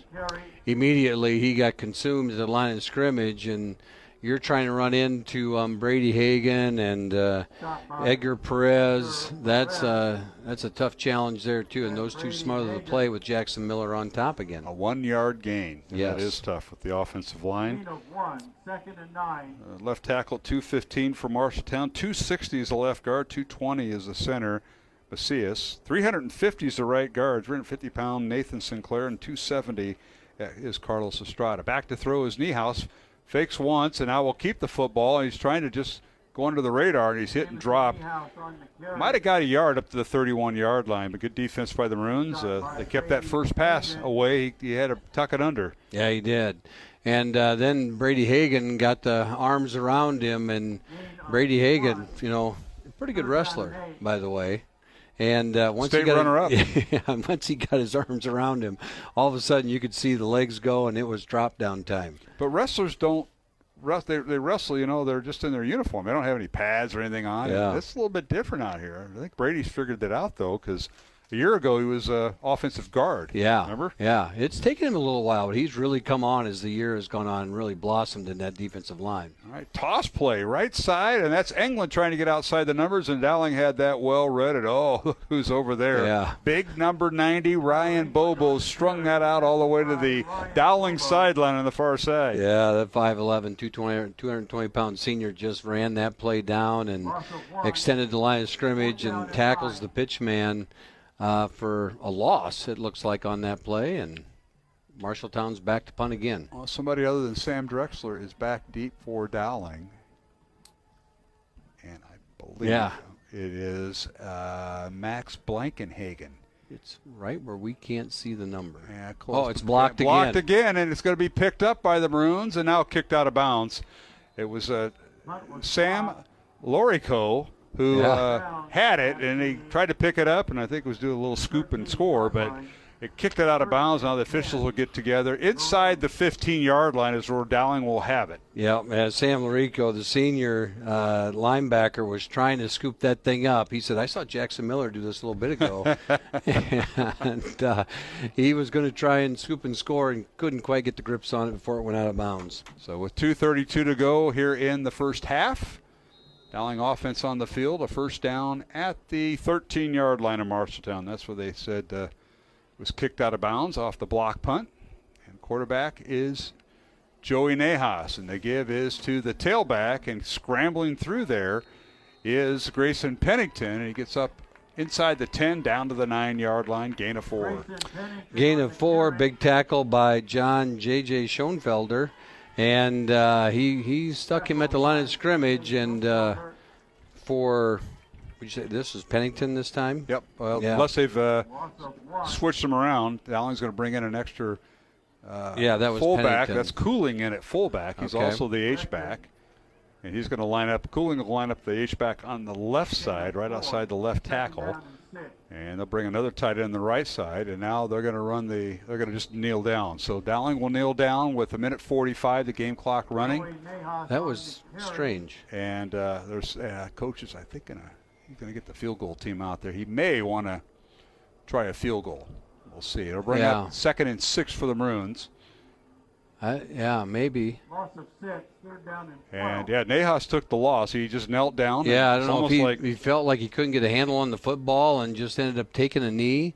Because it was kind of messy in the backfield, and so you don't know if it was design play or not, but back to the here 15. Yeah, back to the 15-yard line, a loss of 6. Now here's Nahas with the ball, rolls to his right, looking, stops, throws behind, and it's caught by Drexler, angling for the end zone, and he's hit and dropped at the 1-yard line. It'll be first and goal Dowling from there. Yeah, he was reaching for it and couldn't quite get to it and extended out. Now we have a Maroon player down on the play, and is that Sam Drexler? Zach Wilder on the tackle. I believe so. So Drexler's down. He made a nice effort to lean towards the end zone, and he's in a little bit of pain. So Sarah Mashad and the training staff will come out. So we've got a stoppage of play with 1 minute and 1 second remaining in the first half. Our score, Dowling 28 and Marshalltown nothing. We're going to take a timeout. We want to thank Vinny Cataldo, who is our studio producer tonight. We appreciate him, as we're radio only. We're live at Marshalltown alongside Matt Mandring. I'm Mark Amadale. Injury timeout for Sam Drexler. We'll get a report when we return on Iowa Catholic Radio.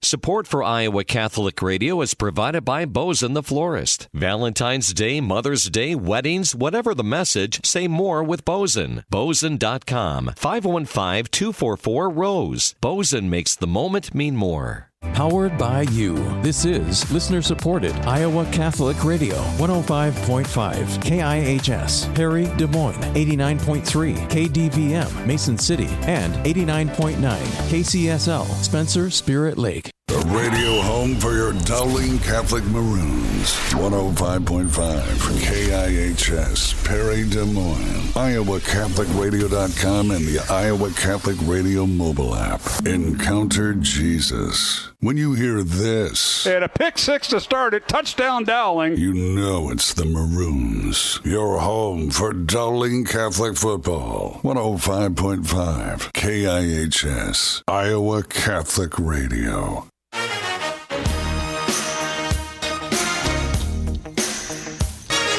All right, we're back here at Marshalltown High School, Pole Field, and it's first and goal Dowling. Quick pitch or quick catch, quick throw in the end zone. It's incomplete, as the Maroons had a little quick hitter there, as Sam Drexler got up under his own power but was limping off.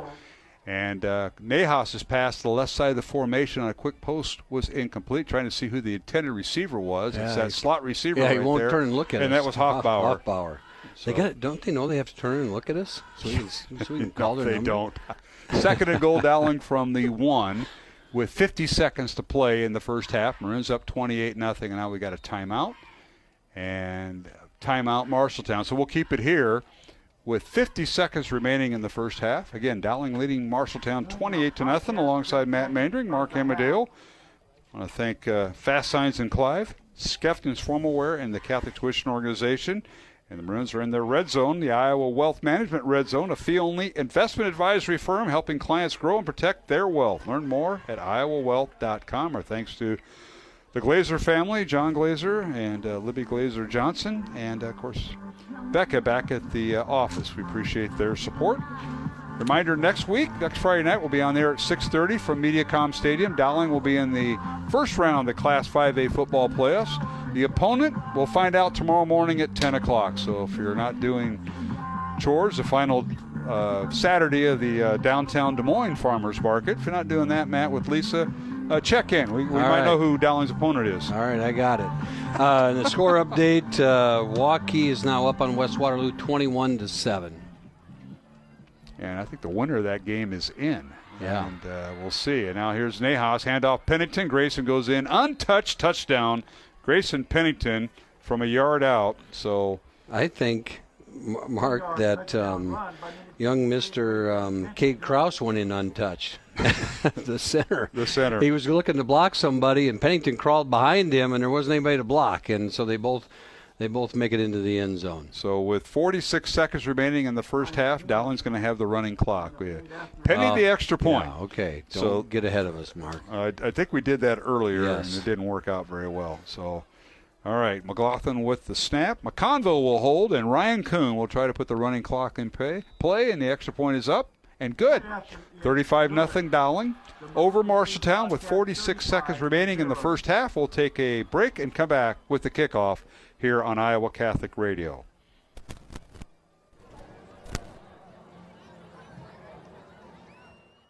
Health powers life. From the delightfully routine to the truly uncharted, at Mercy One, their caring doctors focus on just that, so you're ready for what life brings next. Find care at mercyone.org/healthpowerslife. Support for programming provided by Iowa Wealth Management, a fee-only investment advisory firm helping clients grow and protect their wealth, offering personalized investment strategies as well as financial and estate planning. Learn more at iowawealth.com, committed to creating peace and purpose in your finances. Men, have you considered a life of service to the church as a permanent deacon? Bishop William Joensen of the Roman Catholic Diocese of Des Moines has issued a call to inquiry for the next permanent diaconate formation class. If you know of any men in your parish that you think would be a potential candidate, please encourage them and their wives, if married, to attend an upcoming informational meeting. For meeting dates and times, email vocations@dmdiocese.org. That's vocations@dmdiocese.org.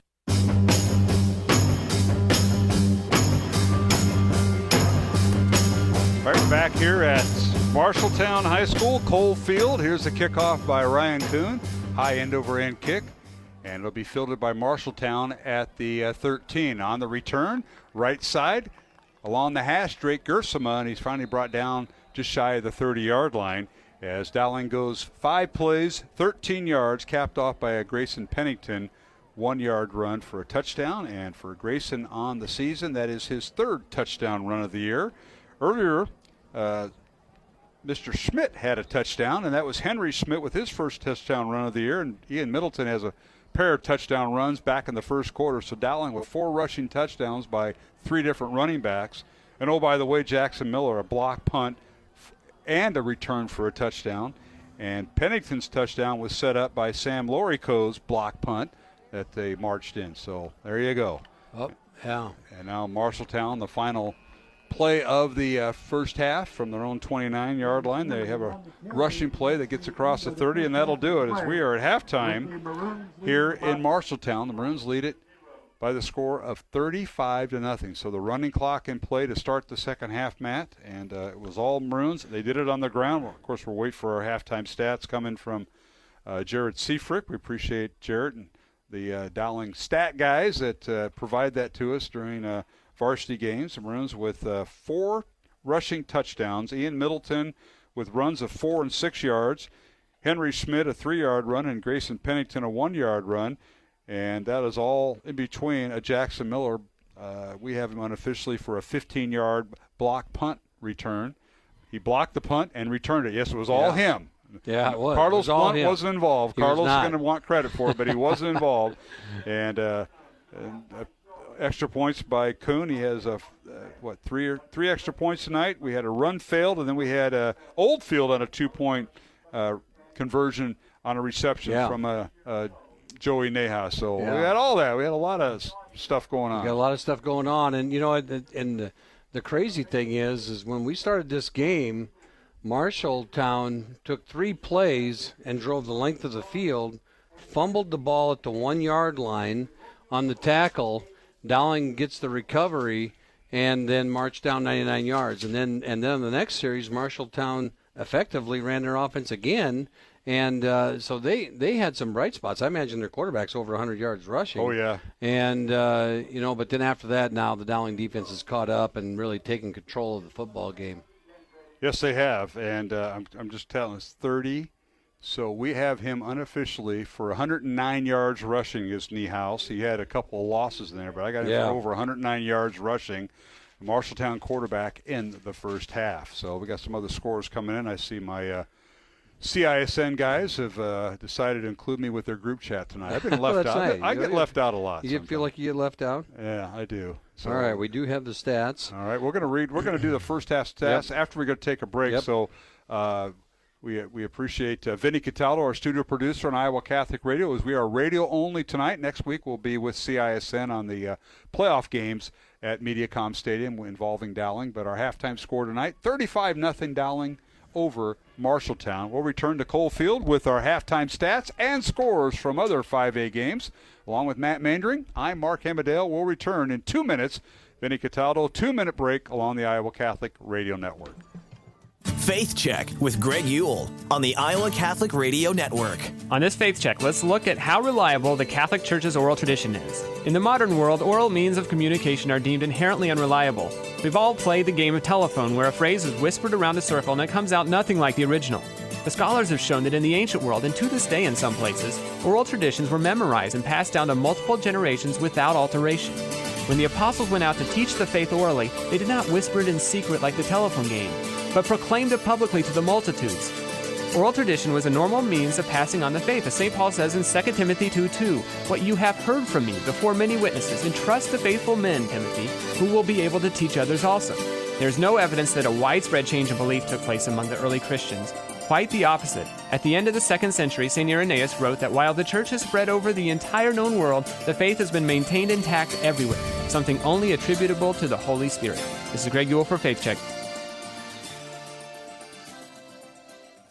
Fast Signs is a custom sign and visual solutions company with an extensive selection of digital signage, interior and exterior signs, banners, and vehicle wraps. Learn more at fastsigns.com. Thank you, Fast Signs in Clive, for your support of Iowa Catholic Radio. Support for Iowa Catholic Radio is provided by Skeffington's Formal Wear, in business since 1951, with locations in Des Moines, West Des Moines, Coralville, and Ankeny. Skeffington's Formal Wear, fitting you for life celebrations. Online at skeffingtons.com.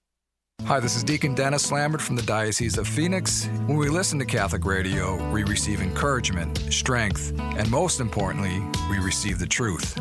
Simply put, we need Catholic radio because we are and we become that which we surround ourselves with. So I encourage you to tune in, inspire up, and to wrap yourselves in the warm arms of faith, life, and love.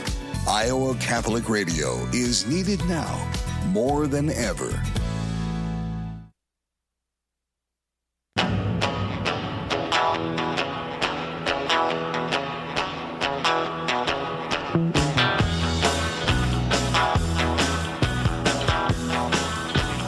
And welcome back to halftime here at Cole Field on the campus of Marshalltown High School. Alongside Matt Mandring, Mark Amadale is Dowling leading 35-0 over Marshalltown in Week 9, the final regular season game. As we're going through some scores, we have some statistics. So, hey, I just wanted to add one thing. Go ahead. I just got verification who got the fumble at the 1-yard line. I'm going to give you one guess, and it wasn't Carlos Blount. Okay, that's my first guess.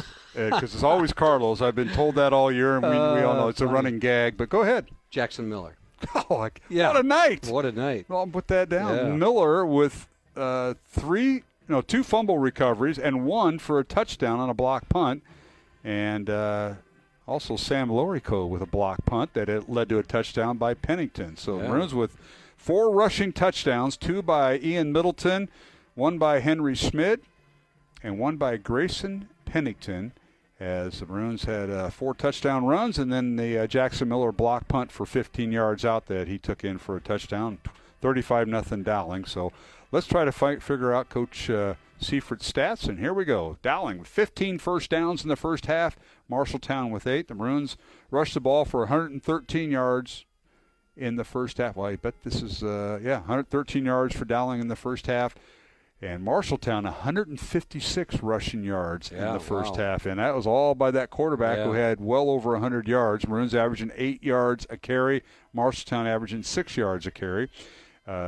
Joey Nahas, 8 out of 10 passing, no interceptions. And he threw for 94 yards, no touchdowns in the first half for Joey. And for Marshalltown, their quarterback, Jamison Nahas, was 1 for 1 passing for 4 yards.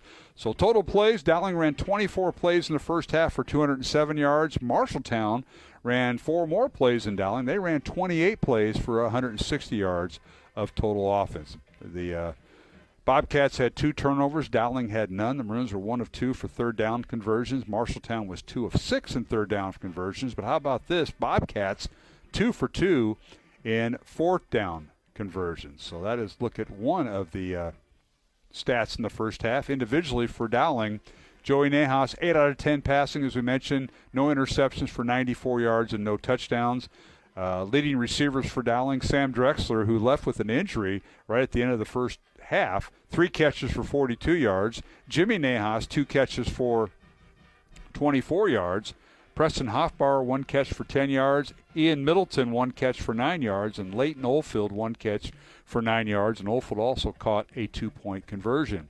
Rushing-wise, Middleton, 8 carries, 96 yards, and a pair of touchdowns in the first half for Dowling. Grayson Pennington, 3 carries, 11 yards, and a touchdown. Joey Nahas, 2 carries for 3 yards. And Henry Schmidt, 1 carry for 3 yards and a touchdown. So that's a look at some of the offensive statistics for the Maroons. And I know, Matt, you're updating your scoring, and we're going to take a look at the Marshalltown side of things. Quarterback Jamison Niehaus, 15 carries, 119 yards in the first half.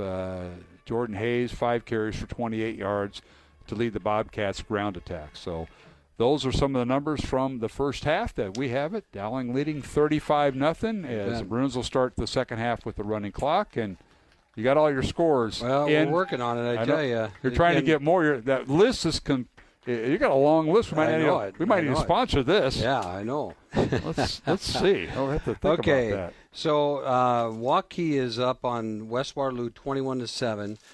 Norwalk scored the first touchdown with Waukee Northwest, and then Waukee Northwest went on and scored the next 28. So it's 28-7 at half. Northwest leaving Norwalk. Ankeny is up on Council Bluffs Lincoln 35-0 at the half. Indianola is leading Urbandale 7-0, and that is at the half as well. That one's kind of an interesting game because you got a bubble team there in Indianola and a strong Urbandale team. Southeast Polk is up on Des Moines East 28-0. Centennial is up on Sioux City North 35-0, and Valley is leading Lincoln 42-0.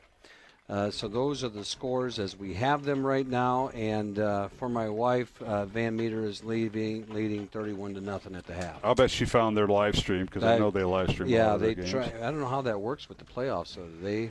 Oh, playoffs! I think they limit them. I think they can, if they. Yeah, I think they can if they pay for it. Right. The live stream. Right. Radio, we don't get the charge until we get to the dome. So hopefully that's working, Matt. I'm not sure because there was a short in this one last time. We're trying to get the battery charger out and make sure it's working. Again, at halftime, Dowling 35 and Marshalltown nothing. Reminder, the Dowling Pancake Breakfast is this coming Sunday. And I know, Matt, you'll be out there with the spatula. I will be there with my wife. You'll be there with your wife, Lisa. And we'll be flipping pancakes or flapjacks or whatever you want to call it. And can't wait to see Ron Gray because he's been a stable. He's been doing this since it was at the Beanery. And that's if longtime Dowling fans know what I'm talking about, the old Dowling College over there at 10th off of 10th Street on the north side of Des Moines. But they had it at the Beanery. And Ron probably will have that state championship boys golf trophy that they just won here a few weeks ago, and rightly so. If I was him, I'd carry it everywhere, too. Oh, I'm sure he will. Well, it's probably at somebody's house right now, but I think they're working it out. I probably gave him an idea because he's going to hear about it from somebody. But it's awesome. Yeah. But, we'll be there, and it goes to a great cause. Yep. Supports a lot of different causes, but we'll have a lot of different activities and sports groups, whatever, involved with their displays. If at the Pancake Breakfast held at the Iowa State Fairgrounds, Varied Industries Building, 7 a.m. to noon, something like that, or 8 o'clock to noon. 8 o'clock or 7. I don't know. I got to be there. I got to be there at 7:30, I think, to start flipping. So, and usually it's Coach Wilson, myself, and Coach Meeks. Oh and that's a great all table. All a crew out there really early getting things going. And just a great thing, go to Mass, come to get pancakes, and why not? Why not? And it's a fun thing. It's it's one of those things that we just enjoy talking to people as they go through the line every day or every year, and just a fun event. Certainly is, and hats off to them. And I know, Matt, we look forward to that.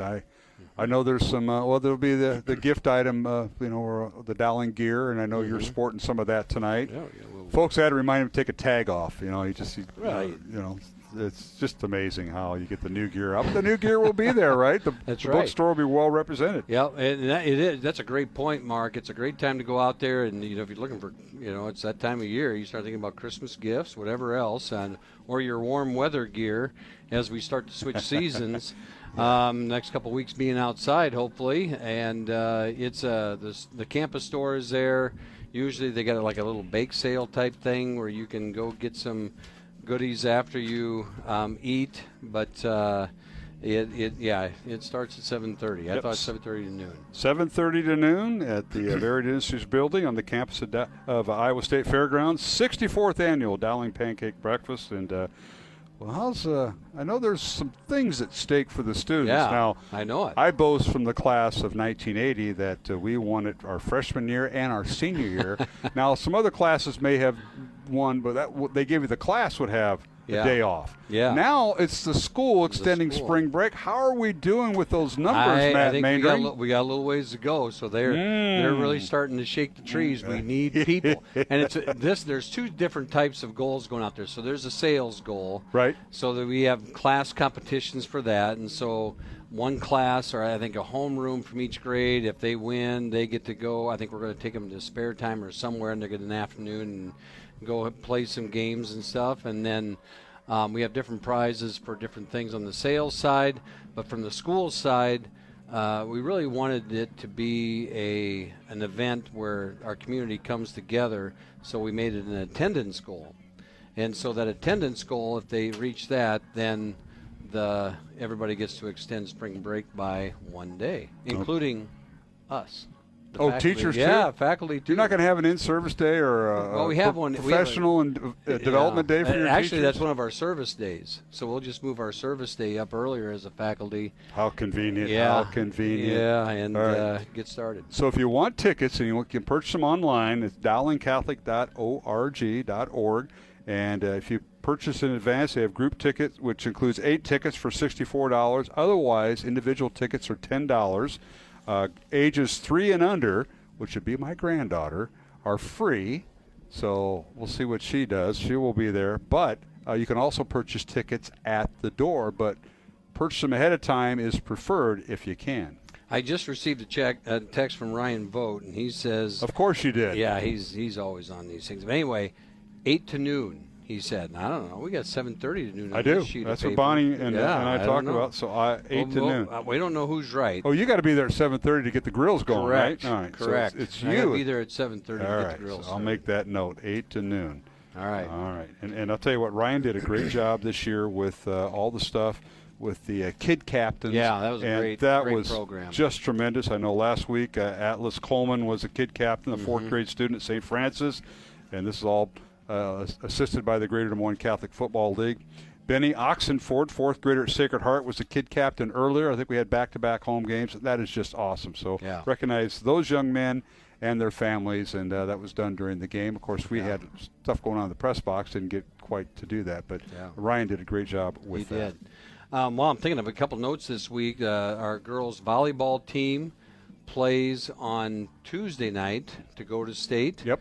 And that game is at home at a 7 o'clock start. Against Sioux City East, I believe. Yeah, Sioux City East at 7 o'clock on Tuesday night.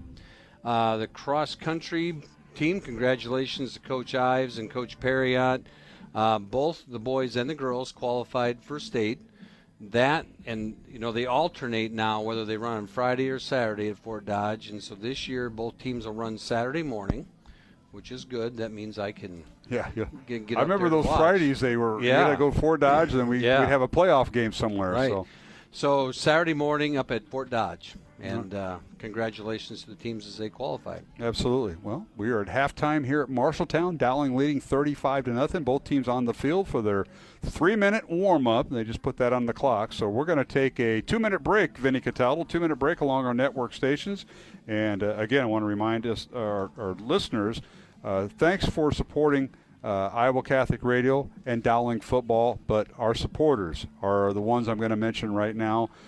They have been with us. They have supported this broadcast for 49 years. They include Bose and the Florist, Ashworth Vision Clinic, construction professionals. Our thanks to Catholic Tuition Organization, Skeffington's Formal Wear, Fast Signs in Clive, and our Red Zone sponsor this year, Iowa Wealth Management, and our sideline report, which we don't have tonight, but we will have in the playoffs, and that is the Jenny Farrell team, helping generations of Dowling Catholic families with their real estate investments for almost 30 years. Learn more at jenniferfarrell.remax, and we appreciate their support. And, of course, Brian Morris and Taylor Bennett off tonight, so it's just Matt and I in the press box here, the beautiful press box up here at Marshalltown that's been redone.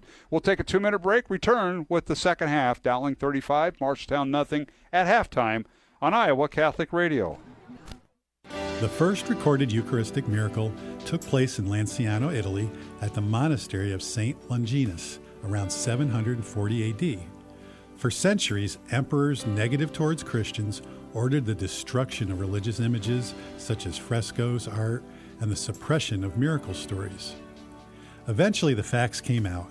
A priest who had doubts about the real presence of Christ in the Eucharist said these words at Mass, "This is my body, this is my blood." And then he saw the miraculous change right before his eyes. The relics have been passed down. In 1970, experts were pulled together and verified that the host indeed contained human heart tissue. Through Mass, the Eucharist, and our faith, we too can overcome our own doubts and negative forces. A powerful change can occur in our lives as we become more real and loving followers of Christ. This is Michael Gisandi with a bit of Catholic encouragement. The leading Catholic voices are on the largest Catholic media network in Iowa. Father Fabian Moncada, Father PJ McManus, Julie Nelson. You're listening to the Iowa Catholic Radio Network. Lumen Media of the Diocese of Sioux City Office of Communications offers diocesan news each Friday. Here's what's coming up in Lumen Notes. A Catholic school looks to raise $28.5 million for a major building project. A diocesan pastor receives a life-saving organ transplant. Bishop Keener celebrates his first white mass for healthcare workers in the diocese. See these features and listen to Illuminating Catholics in the next Lumen Notes. Every heart-pounding play. Caught inside the 20, down to the 15-yard line, 1st and 10 Maroons. Join the Maroon crew all season long on 105.5 KIHS Perry Des Moines.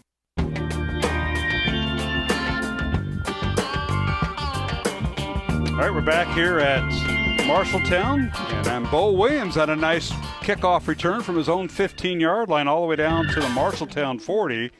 And on first down, Ethan LaCave in at quarterback for Dowling, and he throws a pass to the right side, incomplete, to bring up 2nd and 10 Dowling from the Marshalltown 40. LaCave at quarterback, and we've got a lot of reserves in. Dowling leading 35-0. We start the second half, and now a little spin move out of the tailback that time, and I believe that was Henry Schmidt in there. Yes. And he gets a yard to the 39, Matt. Henry Schmidt, as things start to open up here, Ethan LaCave at quarterback, and we'll try to go through who is in that offensive line right now. And it is, as I go through, it's Max Thomas yet, and Sebastian Hilligus is in there. All right, Max Blankenhagen, was receiver to the near side. And LaCave back to throw, looks long, throws in the end zone. He's got a man wide open, and he overthrew him, incomplete, running the fly pattern down the far sideline. And I think that was Matt. Everardo Aceto. It was Aceto. Yeah.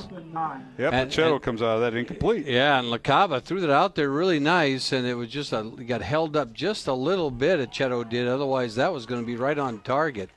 And on 3rd and long, now it's 4th down for the Maroons. 4th and 9, and at the Marshalltown 39. Maroons lead at 35-0. Running clock here in the second half, so that incomplete clock continues to run, and the Maroons are going to punt. Good snap, and getting it away nicely is Henry Schmidt, and it's bounced. It's dropped inside the 5, and did Dowling recover it? Yes. Officials now huddling. They did officially, but nobody's signaled anything, and they called it a muff. Right. 1st and goal, Dowling at the 1. There we go. I was wondering what the ruling is on that, because if he has control and goes into the end zone, would that have been, because it's not a touchdown. You can't advance it. I don't know, is that a touchback? Yeah, I don't know. So Dowling will have a 1st and goal at the Marshalltown 1 on the muff punt by Marshalltown. So the Maroons now wait for the rest of the offense to reconfigure, and as official signaled play, the play clock is going. They got 15 seconds, and now they're all skill guys are all sprinting down, and now LaCava has everybody set. Tailback is Pennington. LaCava out of the shotgun, tight end on the left, and a quick throw in the end zone, incomplete. Quick slant pattern and well defended by Drake Gersema, the two-way player, the free safety for Marshalltown, broke it up incomplete. It was, and that was intended for Owen McConville right there, and didn't quite get to him. Right now we have Jack Trump in there at right tackle, and it is Evan Mitchell at right guard. All right, here's LaCava. And he gives it to Pennington, and struggling at the right side, stood up, push him in the end zone. Can they? Nope, they're going to mark him down at the 1. Official stop play, so no gain. And they'll bring up 3rd and goal at the Marshalltown 1. And we have Finn Day at left tackle, the 6'3", 225-pound sophomore. Sebastian Hilligus at left guard, the 6'2", 245-pound junior. And I believe we have Cooling in at tight end. Drew Cooling at H-back. We got guys flying around here. And also in there, Achetto, receiver to the left. Long count by LaCava. And he'll give it to Pennington. And Pennington avoids one tackle in the backfield. He's going to be dropped back at the 5-yard line, make it the 4 for a loss of 3. And there, Marshalltown had a run blitz on, and they ran through. It was a little bit of a weird formation, almost like an unbalanced line there for the Maroons as they were adjusting people around. And now Smid comes back in, and we get an adjustment again with some new line. All right, 4th and goal for Dowling at the 4-yard line of Marshalltown. And Nahas comes in. Or check that. It'll be LaCava to hold, and Ryan Kuhn will attempt a 21-yard field goal attempt from the left hash as they're going right to left, east to west. Ball down, kick is high enough, and it hits the upright, and it's no good. He hit the right upright from the left hash, and it's no good, so the score remains 35-0 Dowling. Yeah, and that was a little bit like a fire drill there on that series as the Maroons got down there, but now they'll turn the ball over on the missed field goal, hit the right post, and Marshalltown will take over at the 20. In high school football, when you attempt a field goal inside the 20 and you miss, the ball gets brought back to the 20-yard line. And that's the Bobcat offense will start, 1st and 10, trailing 35-0 to Dowling Catholic here on Marshalltown's senior night. And the quarterback remains in the second half. Jamison Niehaus had over 125 yards in the first half. This time a straight handoff to the tailback, Gaston Ferris. And Ferris goes from the 20 up near the 23-yard line. Gain of 3. Gain of 3 as we start to see as they pull people off the pile. It's Jack McLaughlin on the bottom of that pile, along with number 32, Leighton Oldfield, in there playing a little linebacker for the Maroons. All right, Zane Moore split out wide to the near side. Gain of 4, 2nd and 6. Both halfbacks behind the tackles, and the fullback is Ferris. Quarterback is Niehaus for Marshalltown. Niehaus will fake the handoff, option pitch to the right, and that halfback is going to be hit and slammed down in the backfield. Good job individually. That's Drake Gersema on the carry. He's a two-way player for Marshalltown, and he'll lose yardage, Matt, back to the 22. Yeah, great play. Jimmy Howard came in from that linebacker position on the backside and was just flying to the pitch man, and makes a great play there as they did a really good job of hitting the quarterback early.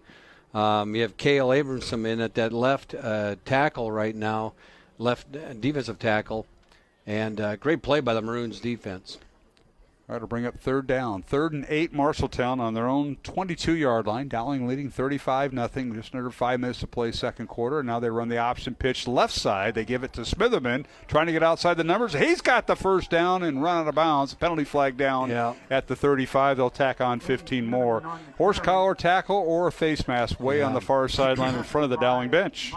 Yeah, and it was, they got the edge sealed up there, and I believe they're going to have a horse collar on the Maroons, which will add another 15 yards as they ran the pitch the other way to the wide side of the field, and the Maroons lost contain, and that's going to cost them the yardage plus 15 more. So first down Marshalltown at midfield, so they'll get 15 more yards from the 35. The carry by Gersema went for 13 yards, and they'll tack on 15 more with the penalty against Dowling.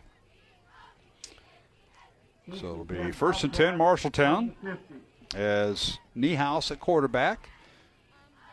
And this time he will give it to his tailback, and that time Ferris carries down to the 49, a gain of 1.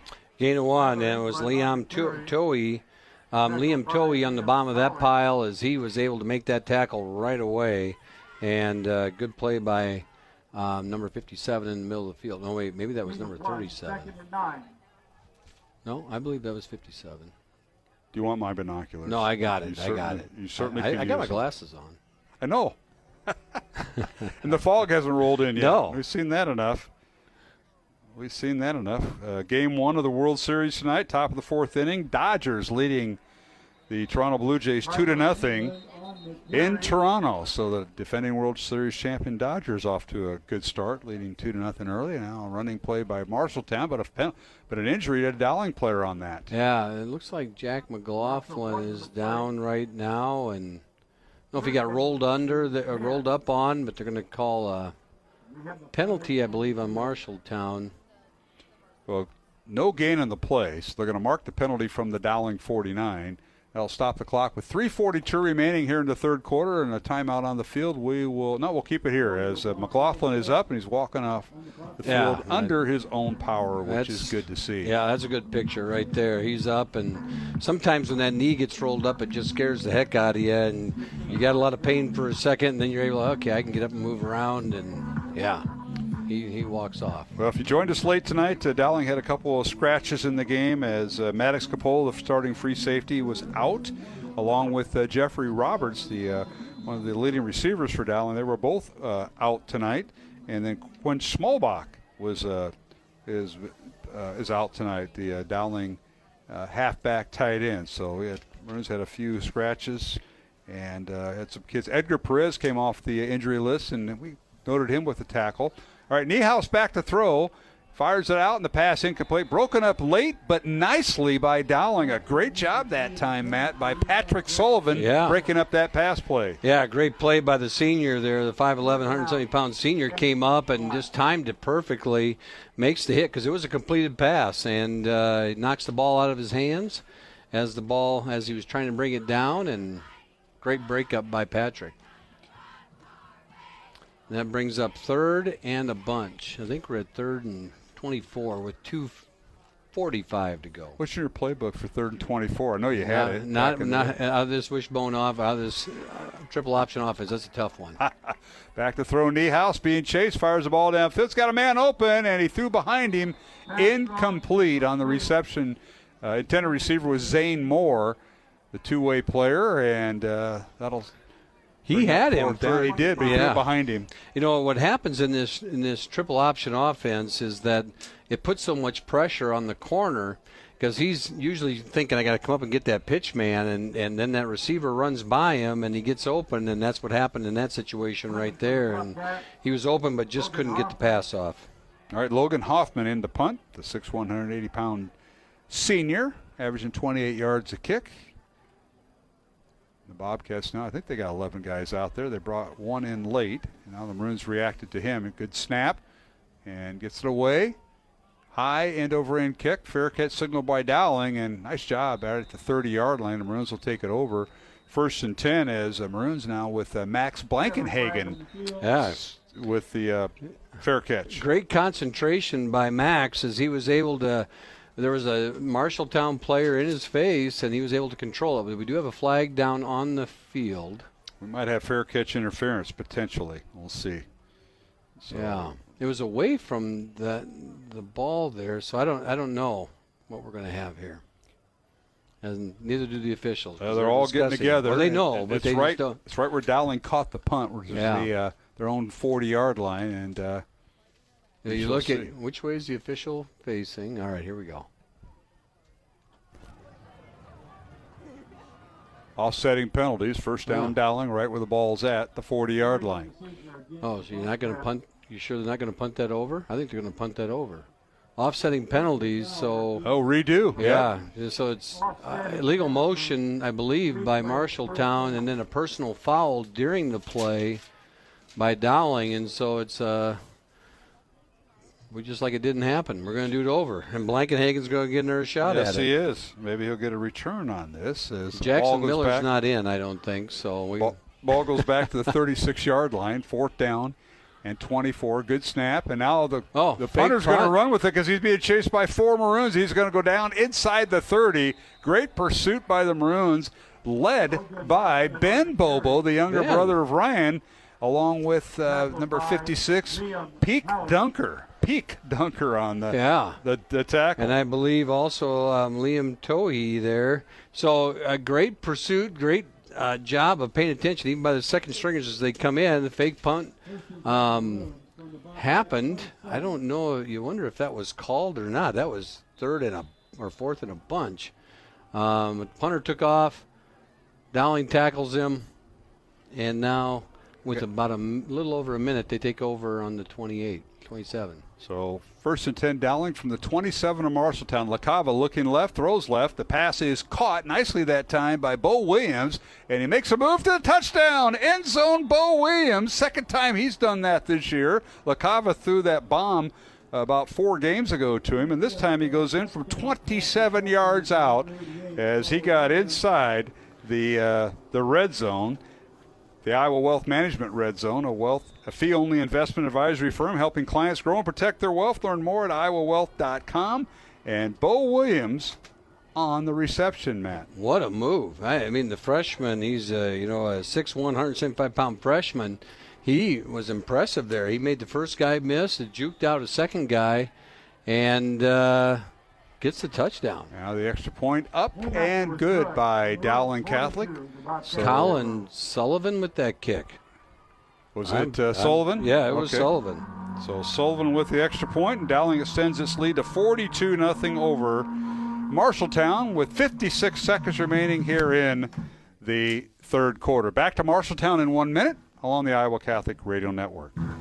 Iowa Catholic Radio needs you, whether it's assisting with events, answering the phone, being a parish ambassador, or simply a commitment to pray. Iowa Catholic Radio depends on you to help connect people to Christ. Email contact@iowacatholicradio.com to get involved. Support for Iowa Catholic Radio is provided by Ashworth Vision Clinic. Complete eye exams, contact lenses, glasses, glaucoma testing, and urgent eye issues. 515-440-4610. ashworthvision.com.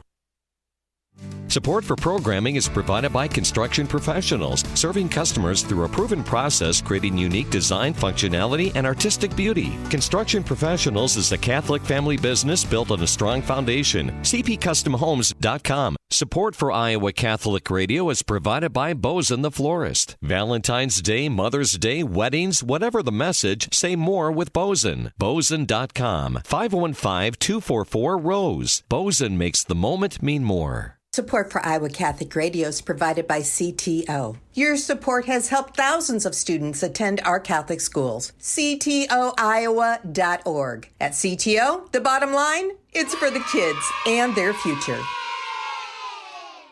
All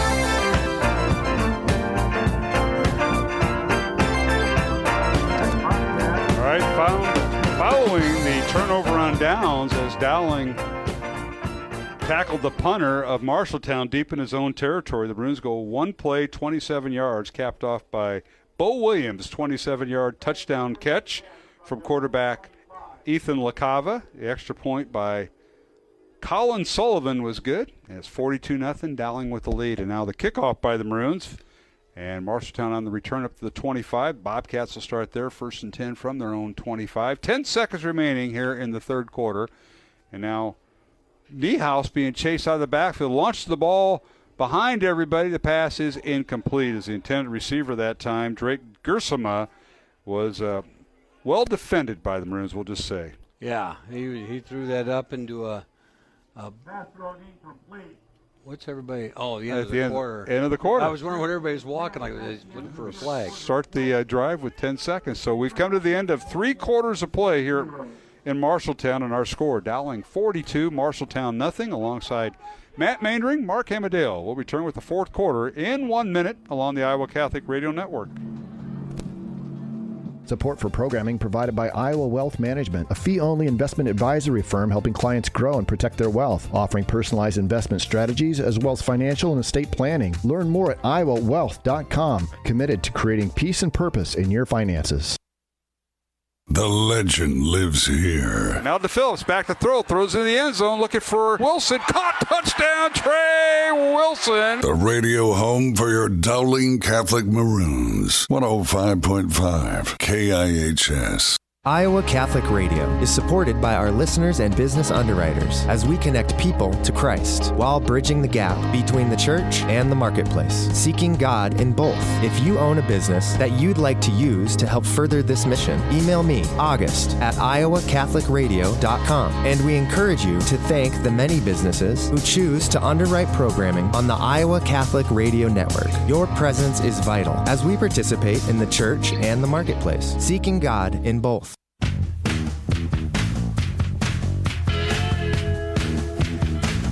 All right, we start the 4th quarter, and Marshalltown from their own 25-yard line as they run the triple option with quarterback Jamison Niehaus keeping it over left end, and he's run out of bounds, and then they're going to tack more yards on up to the 46-yard line due to the penalty by Dowling. And it'll be 1st and 10 Bobcats at their own 46. Marshalltown trailing Dowling 42-0. Matt Maindring underway here in this 4th quarter. Yeah, and as the clock wears on here, we've got some fresh jerseys in the game again. We got Liam Tohey on the inside there, and Griffin Graby also at defensive tackle. All right, here's a triple option as a quarterback. He'll pitch it back, and running with the football on the toss is Gersema, and he's up near first down in the Dowling territory. He crossed midfield, and he's tackled at the 44. Gavin Gardner-Smith was able to get up there and get a hold of him just as he was reaching the first down marker, but it looks like they're going to say it was enough, so he's going to get him a first down.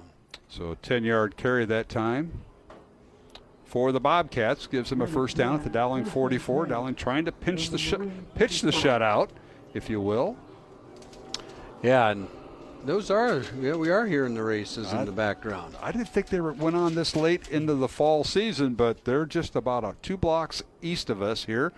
And now quarterback Niehaus pitch back to the tailback coming out of the backfield, and that's Aiden Smitherman, and he turns the corner and crosses the 40 and down at the 38 of Dowling. Gavin Gardner-Smith again coming from that safety position up to get the pitch man as they run that pitch out of the triple option and makes a nice tackle there for the Maroons. Gain of 5, and it'll bring up 2nd and 5 Marshalltown from the Dowling 39. Yeah, they have car races, a big oval track, pretty steep bank, I understand, from some of the locals here, and you can hear them in the background. You're picking up on our crowd mic. They're just 2 blocks that way. I see it's all lit up out there on a very crisp Friday night. Game time temperature 52 degrees, southeast wind, and now pitched a toss to Jordan Hayes, and he's got the football inside the 20, and finally the Maroons run him out of bounds at the 18-yard line. He'll pick up 21 yards and a first down. Yeah, a little counter play there for the Marshalltown Bobcats as everything looked like it was going left, and then the counter comes back across, and a big play as they get to the boundary, and that's their since the first half, probably their biggest play. Remember, they got the fumble at the 1-yard line, and Jackson Miller recovered it. So it's 1st and 10, Marshalltown at the Dowling 18. Under 9 minutes to play, and the quarterback will keep the football tossed to it behind Smitherman, and he had to go back and get it, and he's stacked up. And the ball's loose. Out.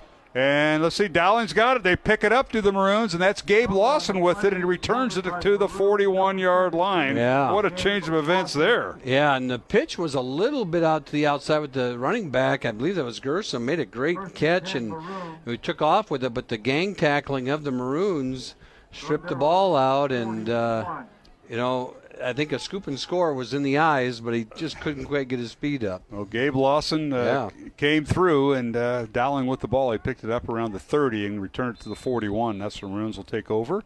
With 8.5 minutes remaining, the game clock continues to run because the Maroons are put this game out of reach. 35-point mercy rules in effect. The clock does not stop. Incomplete passes of that nature. Only time it stops is if you call timeout or there's an injury. Now the Maroons getting their personnel in. Back to the roster. The two deeps are out the window here, Matt. Yeah, we're digging in Max now. Toll in at quarterback, 6'1", 180-pounder. There's a flag on the field. Oh, now we're going to get a flag. Delay a game. Delay a game as the clock keeps running.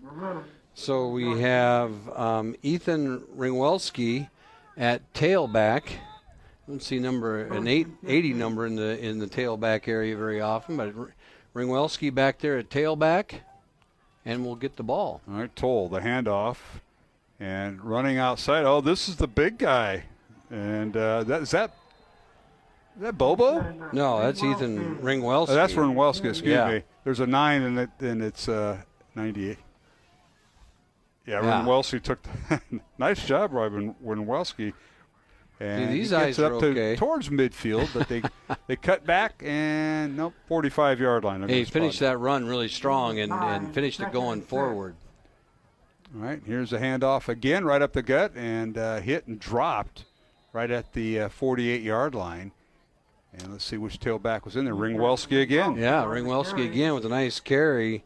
And the sophomore running back picks up about 7 yards on 2 carries here, so 3rd and 3. As the Ringwelski, a 5'10", 180-pound sophomore, as you mentioned, Matt. Mm-hmm. Doing a good job. And we got in there at Taylor Ogden in there at the fullback position. All right, here's the snap, and he's got a crease. He's got the football, and that's Ringwelski. Gets outside the numbers, running out of bounds inside the Marshalltown 35-yard line is where they'll spot him out of bounds. Nice run by Ringwelski. Yeah, nice run by Ringwelski as he got some blocking up front by Jack Trump, Finn Day, and trying to pick up on the left side. Oh, yeah, that was Finn Day at the left tackle, kind of sealed things off. And Alex Dunn is in there, the sophomore lineman, 5'11", 215 at the left guard position. We're able to wall it off and create room for Ringwelski. 1st and 10, Dowling at the 36 of Marshalltown. Now back to throw is Toll. Fakes once. Now he's going to go down. Sack in the backfield by Marshalltown. The Bobcats, great penetration there, and that is Nacho Macias. Ignacio Macias with the sack. And the senior from Marshalltown keeps playing hard, and he's the kid I've seen him as his number a lot here as he's in a lot of plays, and he's playing hard to finish out his career. That'll back the ball, 6-yard loss. Ringwelski again with the handoff, and he's stacked up at the 40, and that's where he'll go down. So he'll get some of that yardage lost the previous play back. And Maroons get lined up again. We have Finn McConville also in there at the offensive line. Looks like he is at the right guard next to Jack Trump. Gain of 3, 3rd down and 13. So 3rd and 13, Dowling, and now handoff from Toll to Ringwelski, and he gets back to the original line of scrimmage, which was the 35-yard line of Marshalltown. So pick up a 4, and that'll bring up 4th down for Dowling with 5 minutes remaining here in the 4th quarter. Maroons lead at 42-0, running clock. Week 9, final regular season game for Marshalltown. Dowling will move on to the playoffs next Friday night, and will be on the air at 6:30 from Mediacom Stadium. The opponent, 10 o'clock tomorrow morning. The Maroons will find out who they play. Hunter Hoffbauer is playing center at this time as well. That was the one I couldn't pick up. All right, we've got a timeout on the field with 4 minutes, 40 seconds remaining here in the 4th quarter, and Dowling leading 42-0. I want to thank our supporters of Iowa Catholic Radio, Construction Professionals, Ashworth Vision Clinic. Our thanks to Bose and the Florists, and of course our Red Zone sponsor this year, Iowa Wealth Management, a fee-only investment advisory firm helping clients grow and protect their wealth. Learn more at iowawealth.com. Our thanks to the Glazer family for their support. And our sideline reports this year, not tonight because we don't have a reporter, but our thanks to the Jenny Farrell team as they sponsor Brian Morris and Taylor Bennett, who have been on the sideline. They'll be back next week. The Jenny Farrell team has been helping generations of Dowling Catholic families with their real estate investments for almost 30 years. And you can learn more at jenniferfarrell.remax.com. All right, Matt Maindring, a lot of new faces in there, and I got a few scores being texted me, so I'll try to pass those along. And try and update some things myself here. There's a few people watching the World Series. Well, that game is now tied 2 apiece, Toronto and Dodgers in the 5th inning. All right, back to throw is Toll, fires out. He's hit as he throws it, and he threw it away incomplete on 4th and 9. So Marshalltown will take over from their own 35-yard line with 4.5 minutes to go in the game. Yeah, he threw that one a ways out of bounds, making sure it wasn't going to get picked off by anybody. Good decision on his part as they now switch over to defense. Marshalltown will probably take their last offensive series of the year.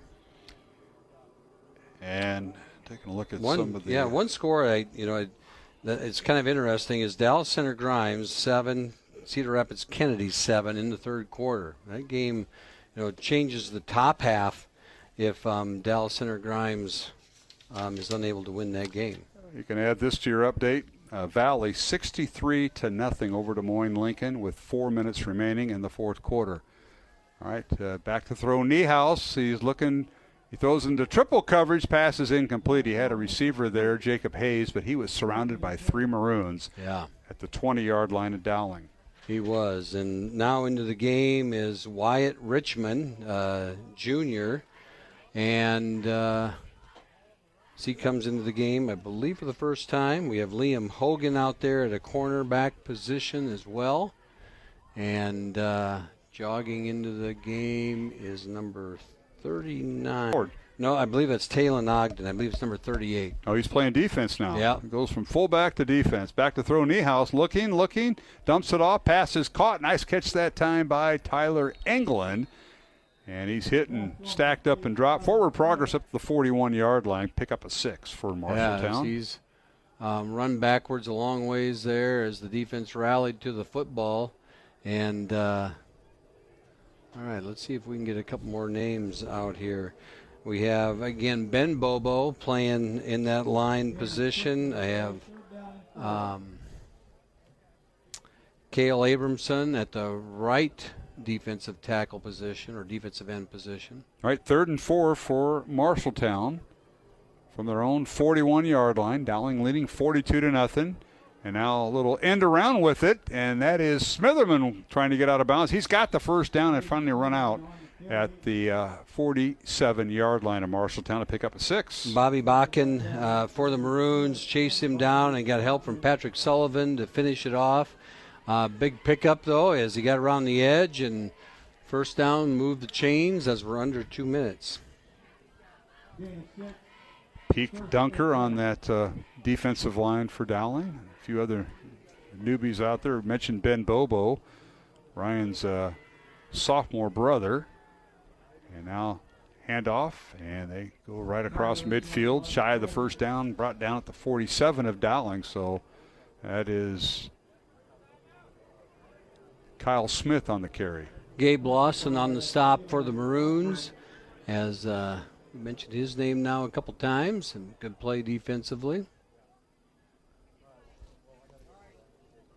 So the Bobcats at the Dowling 47, that last gain, a 6 by Smith, and then back to throw is Niehaus, now rolls to his right, fires towards the end zone. The pass is it caught or incomplete? No, ball's incomplete. Yeah, he had a receiver down there that was surrounded by 3 Maroons, and it's incomplete. Nice job that time by Kyle Smith, the intended receiver, but good defense by the Maroons too. Good defense, and I believe that was Gavin Gardner-Smith that was able to break that up as the ball got into his hands. He was able to knock it out of there, and good play by him as they just about made the big connection there on second down. Gavin Gardner-Smith was listed as the starting free safety tonight for Capola, who is out, and they held him out tonight. So 36 seconds remaining. We'll keep it here here in the fourth quarter. So we're going to have an early exit tonight because there's no post-game show, and we're not even quite at 9 o'clock. So we might be we could go out of this town that one of your former administrators used to be is from. Who's coaching another team. We'll give us time to go find his statue. He says it's here somewhere. Well, we got bad directions because all we found was a bobcat when we walked in. Yeah. And he didn't look very nice. No. We could go over to the races, I guess. They're going on. We can hear them. Earl rode with us, Earl Holst. Now Hall of Famer, we can call him. That's right. Earl Holst. And well, we should let our listening audience know that I rode up here in style tonight. I had Mr. Mainring, the Dowling principal, and I had Mr. Hall of Famer Earl Holst in the back seat. I don't know how that worked out. Usually the Hall of Famers ride in the front seat together. I know it. And then the principal or whoever else rides in the back seat. We'll work on that on the way home. Probably in the trunk. And we've got some great pizza to take home because Scott Babinett just dropped it off here a little while ago, and I can smell it. Pass is incomplete as Niehaus was nearly sacked, and he underthrew his intended receiver that time, which was Tyler Englund. Yeah, Cale Abramson there was wrapped all around him as he's still trying to throw the football, and he was able to get it released just as Abramson was bringing him down. And it looks like Marshalltown might get one more snap off here as the clock runs down. I think you're right. And now here is the quarterback all the way back, and Niehaus throws it, and is it incomplete? Incomplete. It was in the hands momentarily. Yeah. Gavin Gardner-Smith had a shot. The ball got tipped up in the air, and he's going to kick himself for a while because he thought he should have caught it. That would have been a tough catch. So the Maroons will take over on downs, and that'll do it. That was the final play. The clock wound out. So final score, Dowling wins it 42-0 over Marshalltown. Congratulations to head coach Tom Wilson. Dowling finishes the record 8-1 during the regular season. Marshalltown will close out their season with a record of 3 wins and 6 losses. So we will take a 2-minute break, and our thanks to Vinny Cataldo back at the Iowa Catholic Radio Studios for producing tonight. Alongside Matt Mainring, I'm Mark Amadeo. Again, the final, Dowling 42, Marshalltown nothing, and we'll return after this 2-minute break with the postgame show along the Iowa Catholic Radio Network. The annual Dowling Catholic High School Pancake Breakfast is Sunday, October 26th at the Varied Industries Building at the Iowa State Fairgrounds from 7:30 a.m. to noon. This time-honored tradition raises money to support student activities. Tickets are available at givebutter.com/pancake25. Building a relationship with a primary care doctor is one of the easiest ways to stay healthy. Schedule your annual checkup with a Mercy One doctor so you're ready for what life brings next. Find care at mercyone.org/healthpowerslife. Fast Signs is a custom sign and visual solutions company with an extensive selection of digital signage, interior and exterior signs, banners, and vehicle wraps. Learn more at fastsigns.com. Thank you, Fast Signs in Clive, for your support of Iowa Catholic Radio. Support for Iowa Catholic Radio is provided by Skeffington's Formal Wear, in business since 1951, with locations in Des Moines, West Des Moines, Coralville, and Ankeny. Skeffington's Formal Wear, fitting you for life celebrations. Online at skeffingtons.com. Support for Iowa Catholic Radio is provided by Bozen the Florist. Valentine's Day, Mother's Day, weddings, whatever the message, say more with Bozen. Bozen.com. 515-244-ROSE. Bozen makes the moment mean more. Support for Iowa Catholic Radio is provided by Ashworth Vision Clinic. Complete eye exams, contact lenses, glasses, glaucoma testing, and urgent eye issues. 515-440-4610. AshworthVision.com. Support for Iowa Catholic Radio is provided by Skeffington's Formal Wear, in business since 1951, with locations in Des Moines, West Des Moines, Coralville, and Ankeny. Skeffington's Formal Wear, fitting you for life celebrations. Online at skeffingtons.com. Support for Iowa Catholic Radio is provided by CTO. Your support has helped thousands of students attend our Catholic schools. CTOIowa.org. At CTO, the bottom line, it's for the kids and their future. KIHS, Perry, KDVM, Mason City, KCSL, Spencer. The radio home for your Dowling Catholic Maroons. 105.5 KIHS, Perry, Des Moines. IowaCatholicRadio.com and the Iowa Catholic Radio mobile app. Encounter Jesus.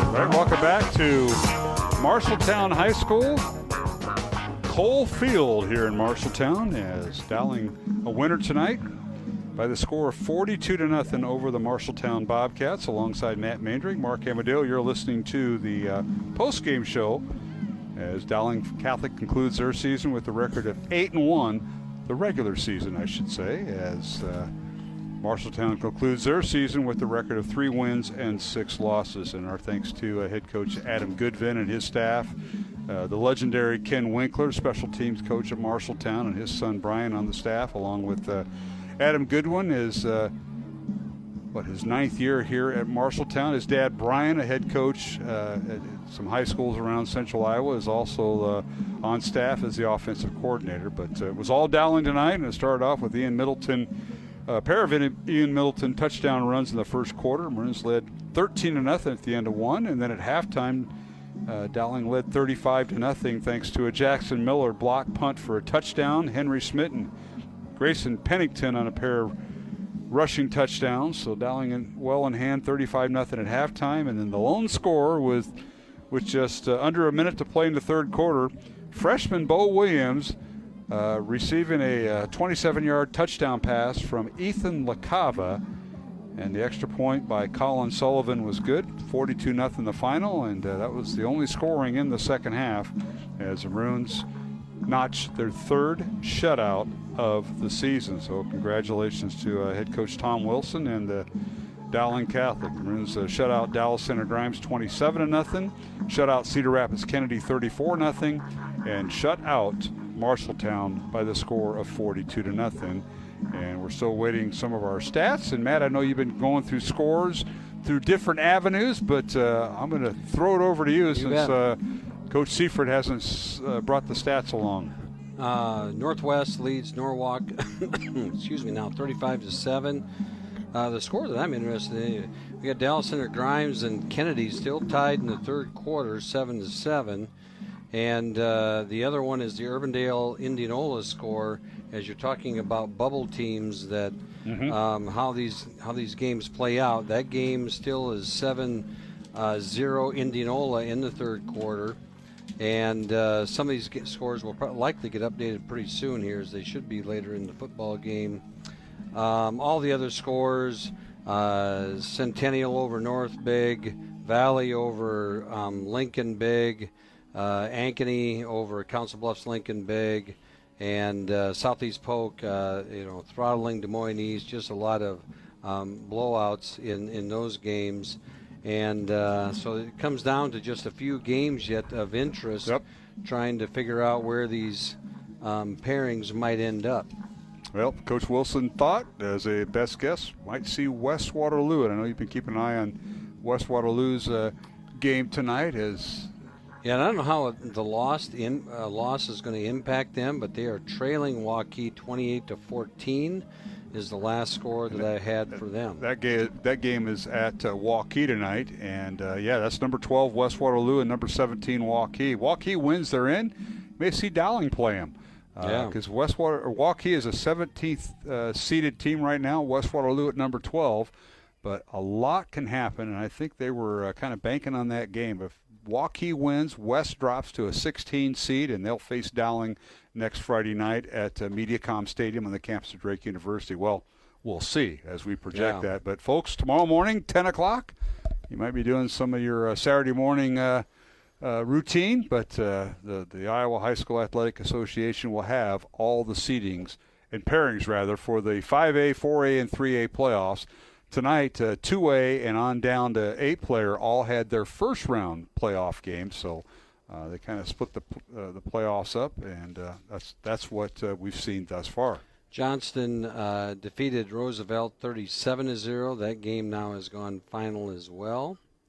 And as I said, Ankeny over Council Bluffs Lincoln, that ended up 61-0. Valley over Lincoln 63-0. Let's see if we get a couple more here.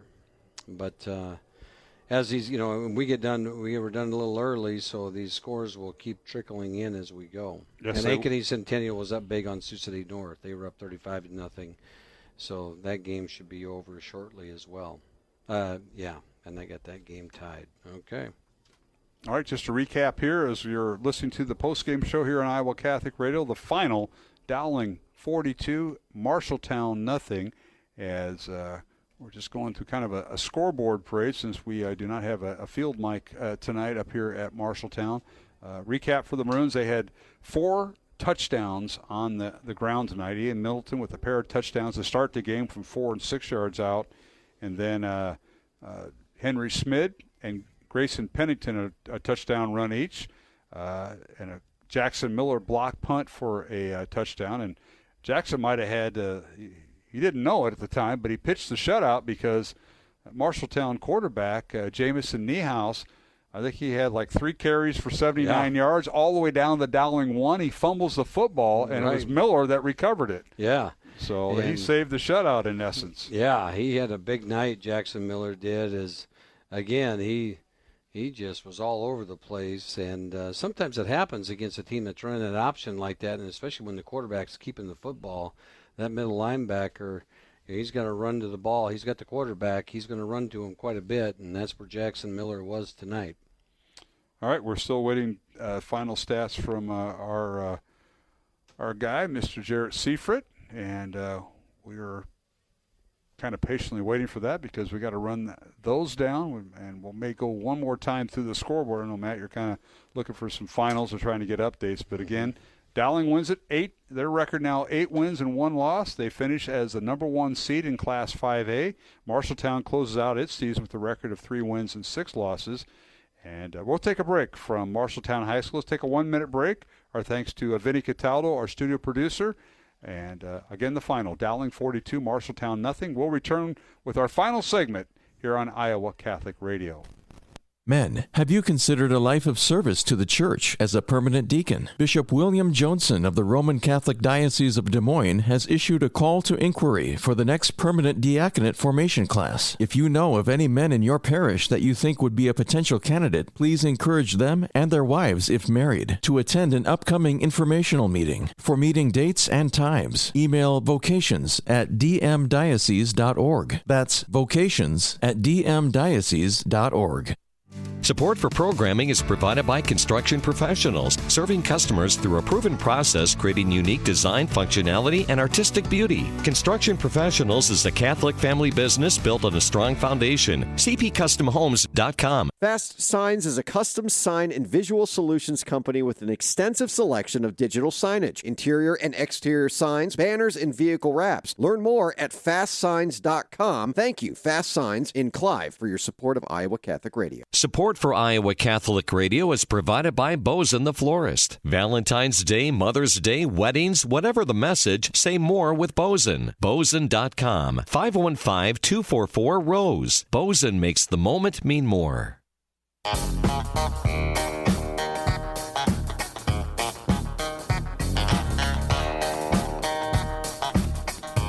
And welcome back to the postgame show here on Iowa Catholic Radio alongside Matt Mandring. I'm Mark Amadale, and thank you for listening all season long. Dowling Catholic Football, our 49th year of broadcasting Dowling Catholic Football here on Iowa Catholic Radio. And tonight, Dowling a winner 42-0. The Maroons conclude the regular season with a record of 8-1.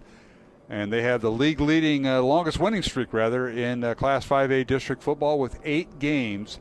They've won in a row, and they'll move on to the playoffs next Friday night. We'll be at Mediacom Stadium on the campus of Drake University, 6:30 pregame and kickoff at 7 o'clock against an opponent to be named at 10 o'clock tomorrow morning as the Class 5A, 4A, and 3A playoff brackets are announced. And, again, we got a lot of thank yous, but Matt Mainring, first of all, thanks to you for the regular season, you and that Morris guy and that Bennett guy and that Chido guy all interchange. It's a long 9-game season, but appreciate your efforts after a very busy day. And thank you for all you do and making the trip up here with me and Earl Holst to Marshalltown. Oh, you make it easy, Mark, and you make it easy to come here and just talk football. And, your passion for athletics at Dowling Catholic is amazing, and we really love all the support you give all of our athletes and their families as we communicate what they're doing on the on the court, on the field, wherever it is. Court and field, that's about right. Yeah, you give a lot of time to a lot of people, and it's great. And I should thank my wife as well for, absolutely. It's been, 34, 35 years of Friday nights, so. That was when you were on the field. Right. Now you're up here. I got you up here in the booth when Dave Marculia retired. Yeah. And I'm glad to have you. And I'm glad Lisa let you come out on Friday nights and play with us, Yeah. And my wife Mary at home the same way. And we look forward to it. Of course, we have the pancake breakfast, folks, this Sunday. So if you're not making plans, 8 o'clock until noon. Oh, we got the right hours. We got the right hours. So I hope we got the right shifts. I thought I was supposed to start making pancakes at 8:30. I got 8:30 to 10:30. I think I got 7:30 to 9. But we don't open till 8. So how you are gotta you get doing? some ready. Gotta get those grills warmed up. Gotta do little practice ones. So that's what you and Meeks and Wilson, Gray do. They just get them prepped for the real guys. Warmed up. We're ready. We'll be ready. My wife will be serving with me, and the JV team gets them ready for the varsity team. Your words, not mine. Believe me, your words, not mine. But Matt, it's almost like a big reunion of the Dowling community and folks outside the Dowling community. You purchase a ticket and they're ready to go, and it's a great job. And I'll tell you what, a lot of people behind the scenes make it run really well. They do. And there's a lot to do when you're done eating pancakes besides socialize. And I just want to see Ron Gray's 2025 State Golf Championship trophy that he won 3 weeks ago. He didn't win it. Those young men did, and they did a great job. Yeah.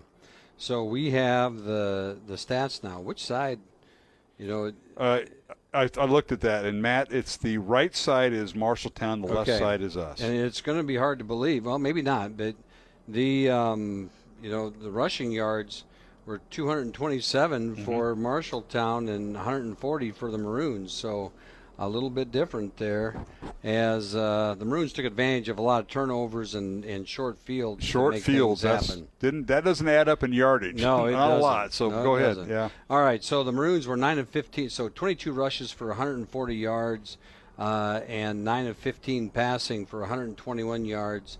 That made 18 first downs, a total of 261 yards on offense.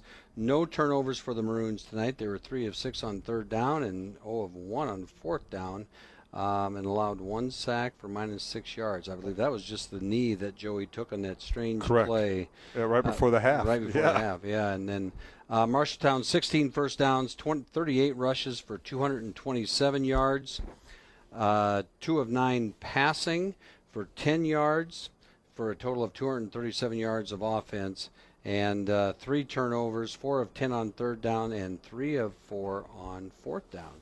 So individual stats for the Maroons, Joey Nahas was 8 of 10 for 94 yards. Ethan LaCava, 1 of 4 for 27 yards. Max Toll had the 1 attempt and without a completion. Sam Drexler, 3 catches for 42 yards. Bo Williams, a nice touchdown catch, 1 catch for 27 yards, made a nice move and got in the end zone. Right. Jimmy Nahas, 2 catches for 24 yards. Preston Hoffbauer, 1 for 10. Ian Middleton, 1 catch for 9 yards, and Leighton Oldfield, 1 catch for 9 yards. Ian Middleton, 8 rushes, 96 yards, a lot of them in that first drive. I think he was only in on 2 drives. That was all in the first half too for Ian. That's the same numbers he had at halftime. Yeah, I don't think he saw the field after the first 2 drives.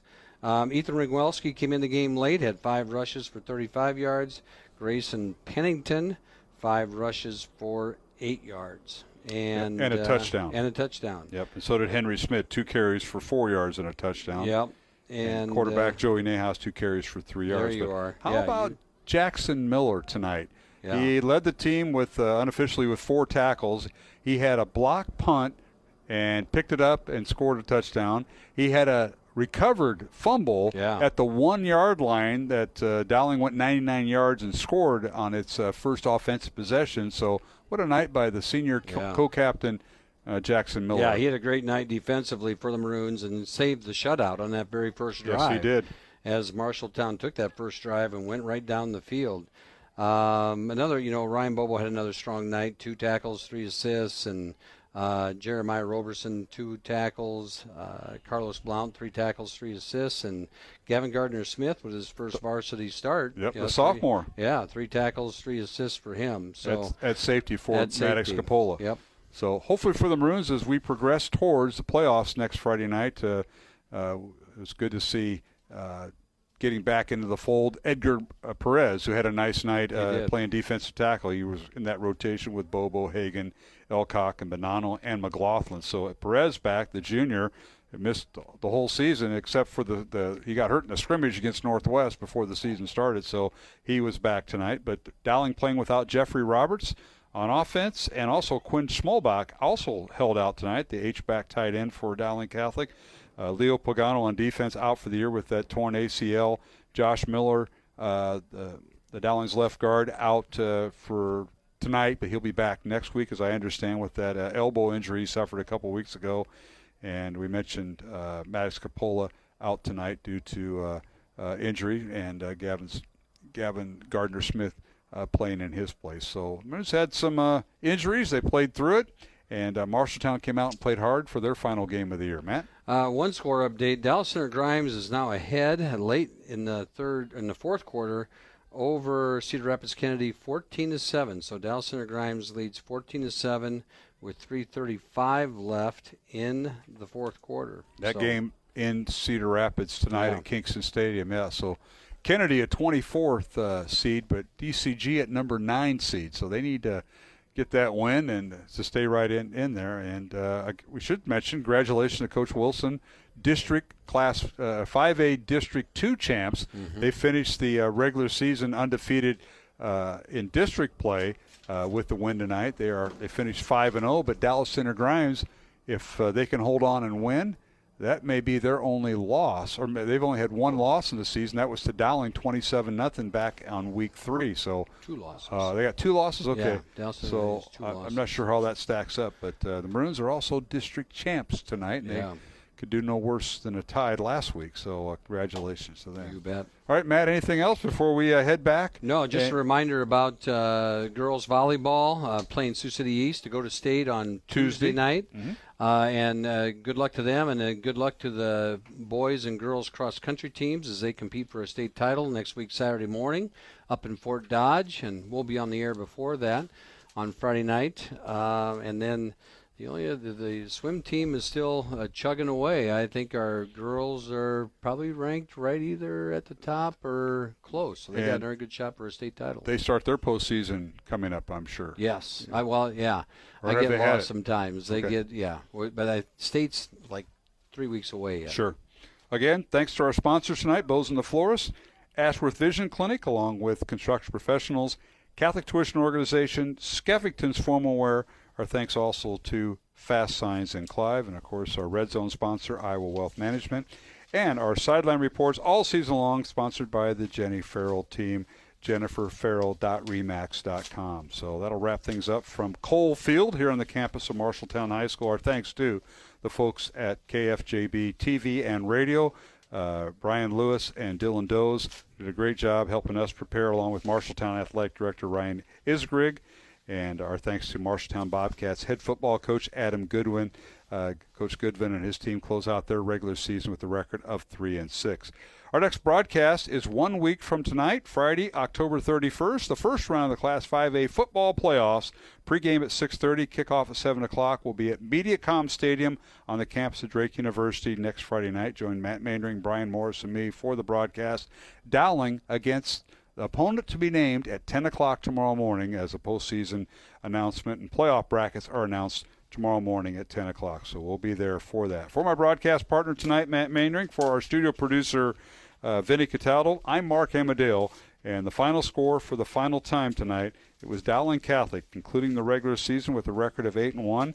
Dowling 42, Marshalltown 0. And for everybody involved with tonight's broadcast, and from all of us with the Iowa Catholic Radio Network, have a safe and blessed, faith-filled evening.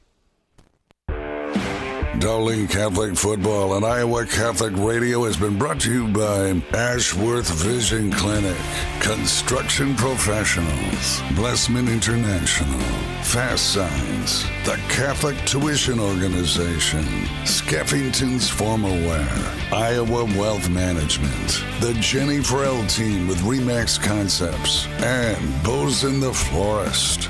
Please support the businesses that underwrite Iowa Catholic Radio. The preceding has been a Dowling Catholic Sports presentation on Iowa Catholic Radio.